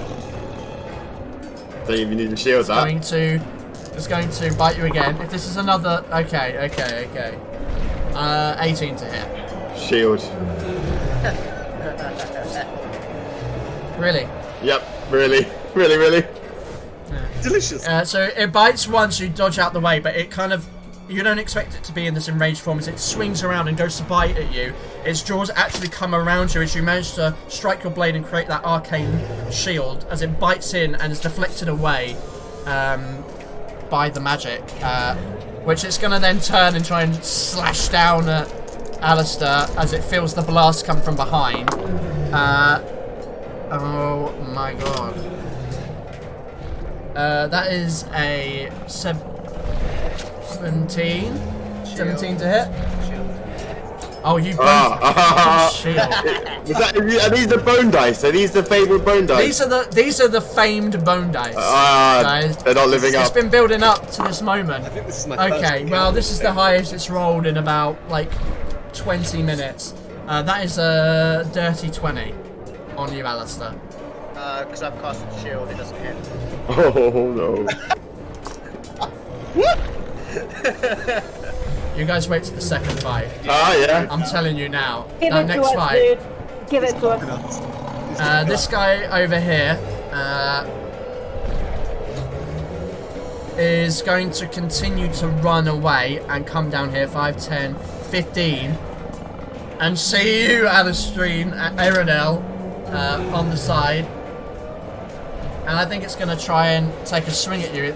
All it knows is to attack. It's like it's been programmed that way. Natural 20. Yeah. I can't react to that. Yeah, Nope. that'll hit. Uncanny love that. dodge. So, Shit. you do have that. I also have resistance because of rage. Certain attack. Yeah, it's not magical. So that is 25 slashing damage, which you can halve with Uncanny Dodge if you want. Yes. So that'll be down to 12. And with Rage, Half it again. down to 6. Oh my god, that's insane. That's insane. From a crit. Get crit. However, it's going to slash at you again. That one's going to be an 18 to hit. Oh, that's my armor class now. Alright, so that is 14 slashing. Yeah, it is. It is at 7 slashing. And finally, I was thinking Nergigante, but finally it's going to try and bite at you. That damage dice is cocked, but that would be a 23 to hit. Yeah. For 17 piercing damage, halved to 8. So that's 8 piercing damage you take from that. Nice. And that's the Manticore's turn. Zuko. I'm going to pop round. Oh, hello there, friend. You're close. I'm going to keep blasting at the hexed one. To try and I'm just focusing that one down now. I want it gone. Alright. So I'm going to shoot him twice. So here's the first one. Whoosh. 19, baby. 9 to hit. That will indeed hit. 7 force plus 4 lightning. Plus my hex damage, which in this case will be 3 necrotic damage, baby. Okay. As that chain around it tightens. Alright. And then I'll fire another blast. 26. Pew! Yep. So that's 7 more force damage? 7 more force damage, and the hex is 1 more necrotic damage, baby. Alright. Some decent damage there. And I will... Do I want to move? That guy's blind, so Oh, do I know it's blind? Can I tell? He's not blind anymore. Oh, he's not blind anymore. Right. Yep. Okay. It's only till Blindness, that's still last season. I'm gonna go. Can I get up in the tower from here, or is it too far? Because it's vertically. 20. It's 15 foot up, so you just have to climb 15 foot. Because there's a ladder on this side, it's not going to be difficult terrain. You can use 15 foot movement to climb the ladder. I don't think do I have enough just to get to the top? Like, just at the top, right? Depends on where you want to move. 5. I mean, you'd be within. Oh. Yeah, you're right. Okay, I'm just gonna put my back up to the pillar and hope he doesn't know I'm here. I have a feeling he might know you're there. No, I don't know that. Gaiac. I'm gonna run across to the other side of this platform, jump, and land on the pillar there, and then fire at the one next to Alistream. It kind of cracks under your weight a little bit, but it seems stable. And fire at this one down here. Yeah. All right. 14. Hits. Okay, I'll fire again. Hits the stone. It's the sharpshooter. 18. That hits though. 8 piercing. Alright. Oh, I could have curved the first one. Oh well, I didn't. Yeah, unfortunately you didn't say. Yeah. Well, you know. Yeah, I think that's all I can do. Okay. Kensei. Okay, straight out of the gates. I'm gonna go ahead. Yeah, I want to have enough to hit them 3 if I can. I'm gonna go with the bonus action for a fighting spirit. Okay. Use some advantage. Very well. And then single sword, great weapon master. Just to quickly get this one out of the way. Okay, nice. Actually, how rough does this one look? The one right in front of me, between me and Aria. Fairly rough. Fairly rough. It's bleeding quite a lot. It's taken a lot of damages. Those 2 Eldritch blasts cracked a couple of ribs, and it's struggling breathing right now. Heavy breaths. In that case, I won't do great weapon master. I'm just gonna do versatile for the first one. All right, go right ahead. Oof. No, 13. No, I wouldn't hit. 13, yeah, we'll still miss. God damn it. So you swing wildly at that one. The curse has passed to me now. Yeah, no, it's going round. It's like a disease. Now I'm just going to risk great weapon master anyway. Okay. So, complete opposite. Yeah, that will hit. 27 points of damage. 27. Oh, it is not down. Really? Yep. Oh wow, I thought it was way worse after that. It had a lot of hit points. It's looking really rough. As you bring the blade down and carve right across its limb, you carve through where its clavicle would be, and blood spurts out over your clothes and over the sand. Good shit. I banked a lot on it being dead. In that case, yeah, I'm gonna stay here in the hopes it will attack me. Right, you're staying there? Yeah. Alright. Aria. Yes, I would like to do a stab. Okay. How I ended up with my hands.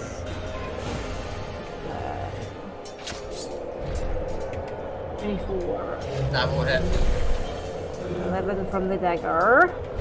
Okay. And then I will pump the last. No, just 2. Even strikes into that.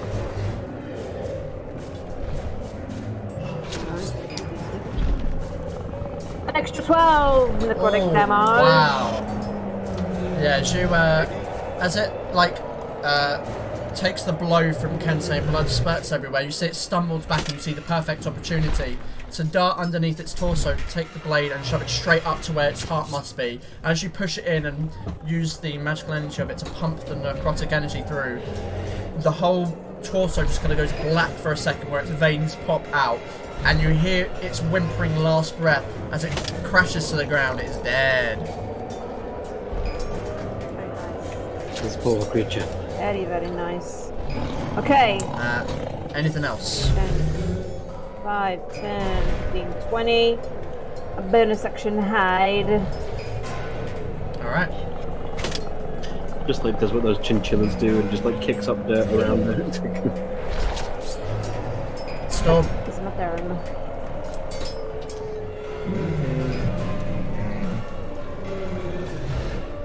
Stormy boy. Oh, sorry, I'm completely blanked out there. Fucking hell. Right, welcome. Greetings. What is the hat? Thank you. I'm gonna finish this thing. I'm gonna take another slash at this one in front of me. Go for his head. Try to cut his head clean off. Alright. Right, let's fucking go. That's what I thought. Yeah, that hits.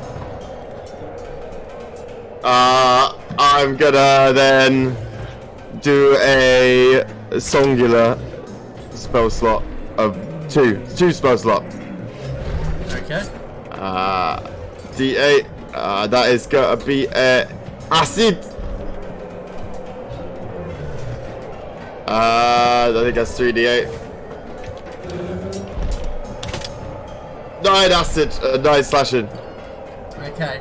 As you bring the blade down and slash across its face, there's a blast as the energy immediately fizzles and crackles. And as you pull the blade away, you see it's transformed into acid as it melts through its face. Oh. But like, I'm thinking like, oh, I don't want to spoil anything here. Like acid that burns through someone's face, and you see like the brain appear on one side. Oh god! It burns its way through, and it drops to the ground dead. I did horrific things to that poor thing. Maybe. Anyway. Anything else, Storm? Yeah. I'm gonna run over to here. Okay. And use my other attack. All right. Shalaboom. Oh, bolts. Critical miss. Oh no, you're flanking. Oh, fucking. So it does hit. I am flanking. That's why I moved there. I don't know why I didn't think about that. Also gonna expend another second level spell slot. Fucking hell, melee storm doing bits. What's going on? Melee storm. What it's all about. Alright, so what damage is that? It's gonna be 10 slashing and 3d8. 20 fire damage. Fucking hell. What's the damage? What's the damage? Fire. Right, that's yeah, you strike the blade from behind as it's attacked Eridel and explodes in fire that courses across its body, and immediately the smell of burning hair fills your nostrils as the flames subside after but a moment, and the back of its body is charred and burned, and you can see the flesh like bubbling where it's been heated and boiling. I tried to make this quick for you. Okay, anything else? That's it, yeah. Alright, Eridel. Okay, we got somebody flanking now. Let's go to Let's go! Alright, sneak attack. Hey. Okay, so roll damage on the first. Let's go! 5, plus 5, so 10. There, which is then 17 sneak. And the second load of damage for the second strike. 7. Okay. A lot of goddamn damage. It's still not down. It's still not down. It's barely been hit. Oh! It's still looking pretty. It is bloodied, actually. You do watch it as you strike it. Its eyes also kind of glow red almost with bloodshot eyes as it goes into a frenzy. Anything else, Eridel? That me done. Alright, Alistair.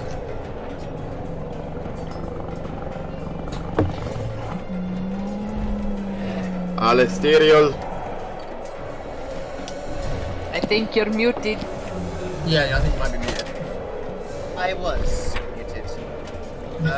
We're communicating with your higher plane. Yes, I'm too far away from it to go up and attack it, so I'm just gonna guiding bolt, 3rd level it. 3rd level guiding bolt. Okay. Yep. 3rd level. Submit. So 21 to hit. That will hit. And it's 14 plus 8 for the higher casting. Okay, so that will be a total of 22. It's still up as the blade, as the guiding bolt crashes into it. It burns across with radiant damage and it sort of glows. Its radiant energy giving advantage. Bonus action. I'm going to take use of the advantage and hit it with my scythe. Alright, go right ahead. Let's find it. So 2nd level. 23 to hit, and it's 6 force damage. Oh yeah. Cool. It's still up. And it's my turn. Which brings us to the manticore. So it is frenzying right now, and I think it's going to go all out on the one that did the most damage. It's going to go down to Eridel. So, oh wait, well, that was the wrong dice. Let me roll that again. It's going to slash at you once. That's going to be 26 to hit Eridel. That's 13 slashing. Halved to 6 with the rage. And then second, that will be a 22, Ooh, I believe. Yeah, that'll hit. Wrong dice again. So that will be 10 down to 5. Ooh. It's then going to bite at you. Oh, I don't know if that's going to hit. That is going to be a 14. oh, that'll miss. Okay, so it bites at you, you dodge out the way, and then a natural 4, so that's going to miss you. You take the 2 swipes from the claws, but as it bites down, you kind of follow its movement and leap out the way each time. And that's going to be its turn, which brings us to Zuko. Okay then. I'm gonna use my bonus action to move the hex to that guy. Alright. And I'll give him disadvantage on dexterity checks. Okay. And I'm gonna blast him twice. Pew pew! Because I am a boy. What? Alright. I pew-pewed at the same time as you, and I was... Heck yeah, we just pew-pewed together, we just made love. 23. You were pew Yeah, that hits. So 9 force plus 4 lightning. And then the hex would be 3 necrotic damage. As that chain, this time the chain forms around its throat and it tightens as the blast hits. Oh, nice. And then plus the 4 lightning, right? Yep. 20. And I'll blast it again. Alright. Just gonna miss. Never mind. And I'll run away. 5, 10, 15, 20, 30. I'm running over here. Don't you later. Oh, the... Yeah. Oh, wait. Oh, no, anyways. Oh, wait, what No, don't worry, don't worry. I'm Alright, that's my turn.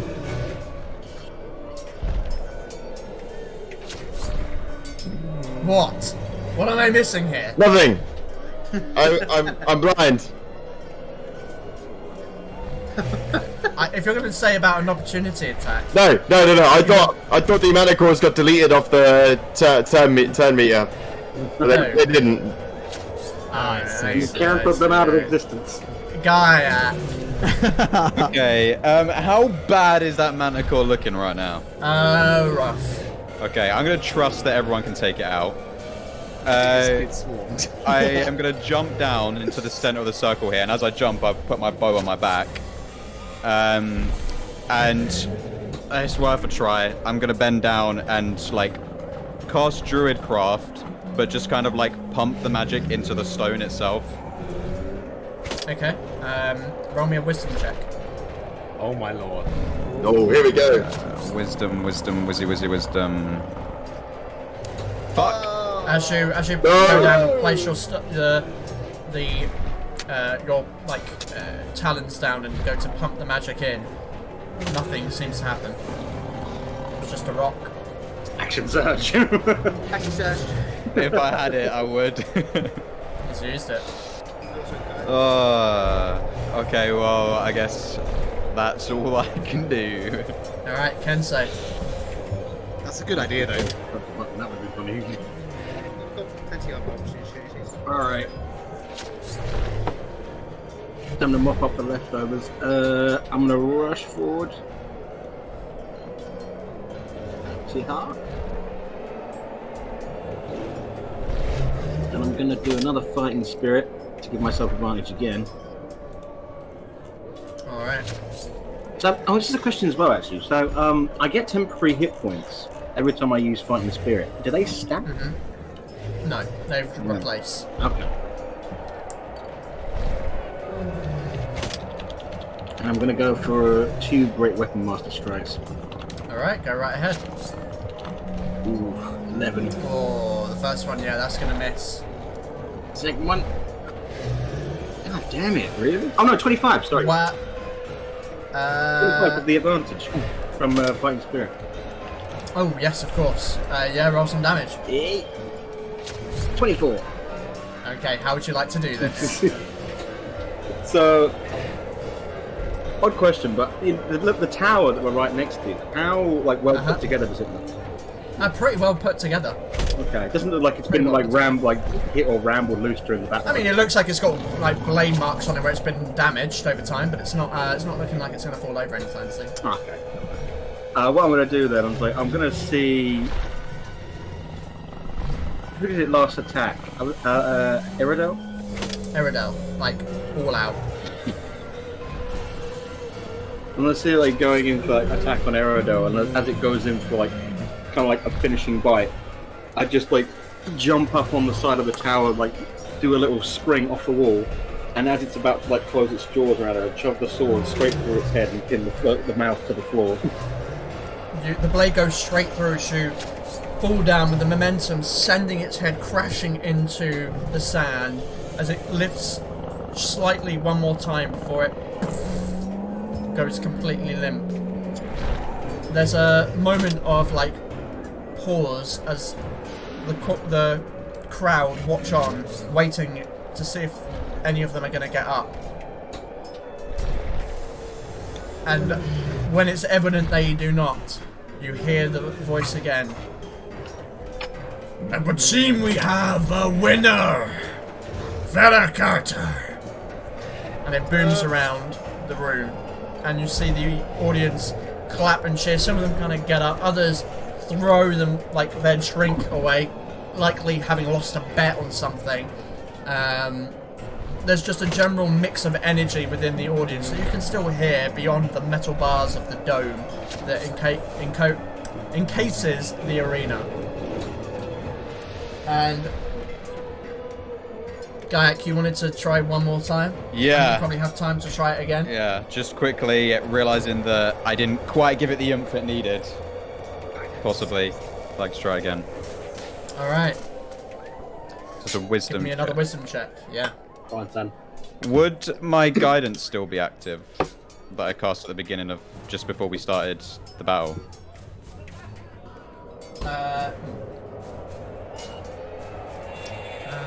Is it a minute? Probably. Yeah, it's 1 minute. Roll me a concentration check because it attacked you, didn't it? Oh yeah. Go on, son. I should have done that. I forgot to put the. What check do on you, so I'll I only roll make for you do one. concentration? Just a Constitution saving throw. Oh. I'll use Indomitable! I'll use Indomitable! 11. Alright, yeah, that succeeds. You still got guidance. So that's D4. So 11. Nice. Nice. Alright. So you try again as the fight comes to a conclusion. You're worried about what chance you may get to do this again. you feel like the druidic energy pass through your hand into the stone, and as you do so, it dissipates and nothing happens. At this point, you see other people coming on through side doors. The gates open to both your sides as they begin to drag these manticores out. You actually see an ogre come out, grab the leg of a manticore and begin to drag it to the other side as the field is beginning to be cleared, as you've seen in many of the other fights. Your fight is done. You have qualified. Take a bow. Raise a hand. As you do so, people are going to applaud and clap to that. People love that sort of stuff. So what would you like to do? You're still in the middle of the arena. Could I do another look at the circle while they're dragging the manticores off? A quick just once over everything. I'll give you one more. Can I do it as well? Can I go over and have a look at the circle? You can. Just to let you know, it is very clear that you guys are, with many eyes on you, now looking at the stones. I'm doing that. I'm gonna levitate up into the air and just fly around the arena and just bow. Roll me a performance check. Yeah, just try and make a bit of a scene. And also, you can do that as well. I rolled the D4 in case, I guess I would be able to guidance myself now that we're not in combat, right? But I don't know if that you could, but you have rolled it now. I'm going to use one of my psionic energy die as well, because that was trash roll. Alright. There we go, so it's up to 18 now. Okay. 23. I'm going to do some of the tricks that Gaiac taught me. Sure. People seem impressed and attention does go to you as you do this. As you're looking at the stones, trying to look closer, seeing if there's any interesting or additional markings, all you can tell is that these ruins have been here for some time, and they are even damaged in places where other weapons have struck them, and they've been in the midst of all the fights that have happened here. But you actually do not learn anything else. Can't see anything that you didn't know already. Cool. I'd like to have a look at the audience. As you're audience. Flipping around, you want to look at the audience? Roll me a perception check. As you're flipping around, Zuko, you do hear the voice booming again. All right, fancy boy. Let's clear the field for the next group. Start heading off. Swoop down and fly into our area. Alright. You see a mix of people in the audience. Most are humans, but you do see orc, either elf or half-elf. A couple of dwarves are in there. It's a real mix of groups, and in the crowd, hill folk as well. In the crowd, In the crowd, yeah. Can I do my usual scan to see if anyone looks like they're taking particular interest in us? Sure, roll me a perception check. Natural 20. Oh! As you do, you look up around and see another booth, and there, stood at the window, they're great, looking down, are the riders that you saw fight and took an interest in, and they are glaring at your group. Oh. A wave. They turn and walk away from the window. Cool. Alright, so with that, you are able to head back through the gate and follow the stairs back up towards your booth, where the rest of the evening continues to go. So, you see a few more fights go by as the initial day begins to come to a close. And finally, the announcement of the last fight. From above, the announcers ring out, "Today we've had some excellent competition. And as we round the day of qualifiers to a close, it's time for our final fight, saving the best till last. Welcome to the arena, last year's champion of the Summer's Crest Clash, the Twinned Viper." No. The crowd leaps into applause as the gates open, and from the shrouded interior, a form emerges. Lime green scales spotted with yellow peek beneath the leather armor fitted with chitin, or chitin even. From beneath the hood, 2 blazing yellow lizard eyes and a pointed snout that snarls with small needle-like teeth. The female lizard folk is slim, but has a leanness about her. And as she darts out and she reveals a hidden mobility, unnaturally so. As the light reflects across her body, scars and ship's scales tell tales of past wounds, many of them. Before taking a moment to breathe, she slides 2 curved blades from scabbards on her back, holding them aloft, ready. There's a determination in her eyes, a focus, a killer's instinct. The crowd around you is in awe. Clearly this fighter has some renown, and there's a familiarity about her, something you can't quite put your finger on. But before you can think too deeply, the announcer speaks again. And joining our champion, hand-picked by Grekken the Tamer, is a newcomer this year. Gaik, you hear a presence in your ear. Like something you once felt in a dream. It's strangely comforting, like a thankful embrace. And you hear his words. Gayak, this is my gift to you, brother. You snap your head round instinctively, but nothing. No one is there. Only the cheering crowd. Your attention is drawn back to the arena as the announcer continues. All the way from a land of distant mountains, where the winds are roads and her people hunt to survive. The Wardeness! As soon as the words leave his lips, a whooshing sound fills the arena as a flurry of air bursts forth from the gateway. A pale blur of motion swoops past and circles the cage like a bullet, seemingly testing the limits of the space. Suddenly, it lurches to a stop. It's a humanoid form. Its form is familiar in many ways, as beating wings hold it aloft, its feathers snow white, fading to darkened black tips. No! She has a grey beak, and with yellow surrounding her eyes and wrists. The Aarakocra wears leather armour with bandages wrapping sites of wounds across her body. Clutched between her talons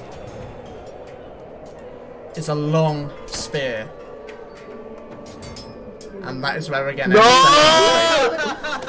Did you just say they're fighting? You said Grekken, hand-picked by Grekken. I can't tell if you meant they're... Oh my They're god. teammates, right? They're fighting against each other. Oh my fuckery. No, they've come out from the same. Same. They've come out Oh, from the same. they're together. Yeah, okay, okay. Oh my god. Hey, we're gonna have to fight them. No. Yeah. No, it's not. theory. I hope you weren't overly attached to your sibling, whoever that is. So we are pushing past 8, getting up to 8:30 now. man, that's But I just had to get up to that point. So the rest of the tournament will continue next week as we see what the party will do. wait a with this week. Interesting information. Until then, I guess. Remember, How you gonna do us like that? stay day.